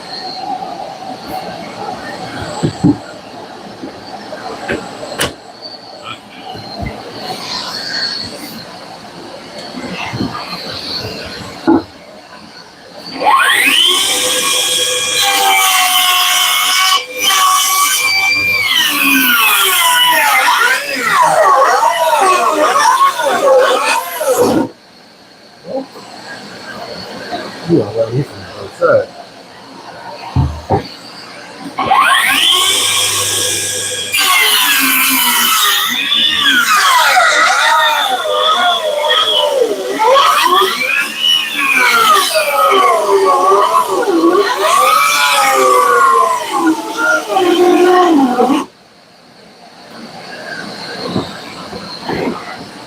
No, you're literally almost there. You're just going to lower your depth of cut and use the oh, it doesn't charge that much, man. Oh, no.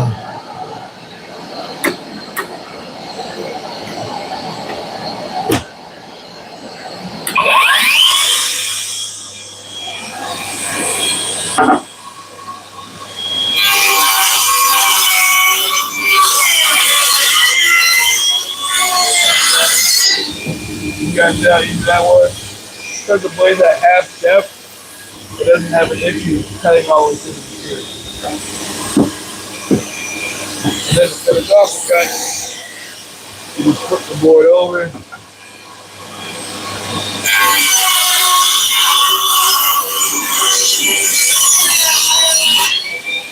Finish off.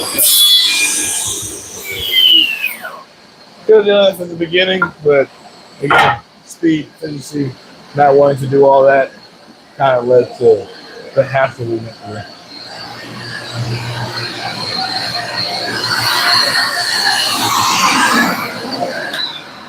All right. So let's just take a quick look around on what we got done today.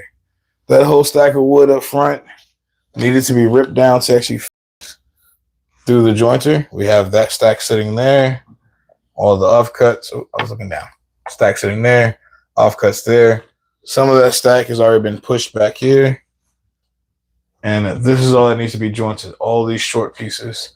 And the shop still needs to be jointed. So when I get back home tonight, if I'm feeling up to it, I might joint all these on the stream. If not, I might do those tonight just because I got to get them done. We'll see. But I want to say I greatly appreciate everybody who's hung around so far. And I think this is where we're going to end it. My phone is at 22%. So I probably could stream for like another 20 minutes or so. But I mean, all they now do is a little bit of jointing. So then I'm going to call it here. Maybe joint a little bit. Okay, I already read that one. But yeah. So then we're going to call it here. I greatly appreciate you guys. Yes, I have 3 recliners in the shop. It started off with 1 and that quickly escalated, and then also built a section of seats back behind there, which is covered in sawdust. Overall, I guess if you haven't seen the shop before, up front, that cabinet I built is where my dad stores most of his lawn equipment, rakes, weed eater, all that stuff right there. Garage door, old toolbox I cannot get him to let me get rid of. These are my 2 Park style benches. They're also adjustable heights. I have a jacks actually down below, so I can raise the benches up and down to kind of meet any one of my tools for infeed. And then I have my computer. This whole bank of cabinets I built for my dad. He's a Falcons fan, so they're black lacquer with red cedar handles. And then I have my drill press, bandsaw. This is a material bench / cart. Again, it's a bench top, so I can actually store stuff in there and work off of it. But then it has a whole bunch of scraps, bins on the side. It can fit sheets of plywood in that back bin right there. And as we work around the shop, we have my drawer bench units, my hand tool bench that is covered in stuff. And then we have my main table saw and router table built into the wing over there on the side. Miter saw, my bathroom. It's really great to have. We're working our way back toward the front now. And sink, mini fridge, seats. So that's the layout of the shop. It's been pretty good to me. I've been expanding and adding stuff in here kind of as time comes and goes. And I think at this point, again, I'm at the point where I can pretty much build and do just about anything in here. Yeah, it's definitely been awesome. Like the miter saw. It's small, compact, folds up, but then also the wings extend out so I can get more cut capacity out of a smaller miter saw.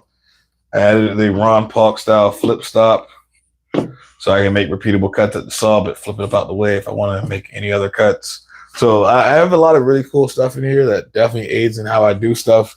But yeah, I think I'm right now, though, I'm probably hitting the wall on space.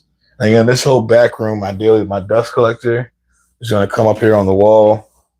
And I'm going to run some ducting and kind of branch out to the shop. But that back room is where I want to put a CNC, laser engraver, a lathe.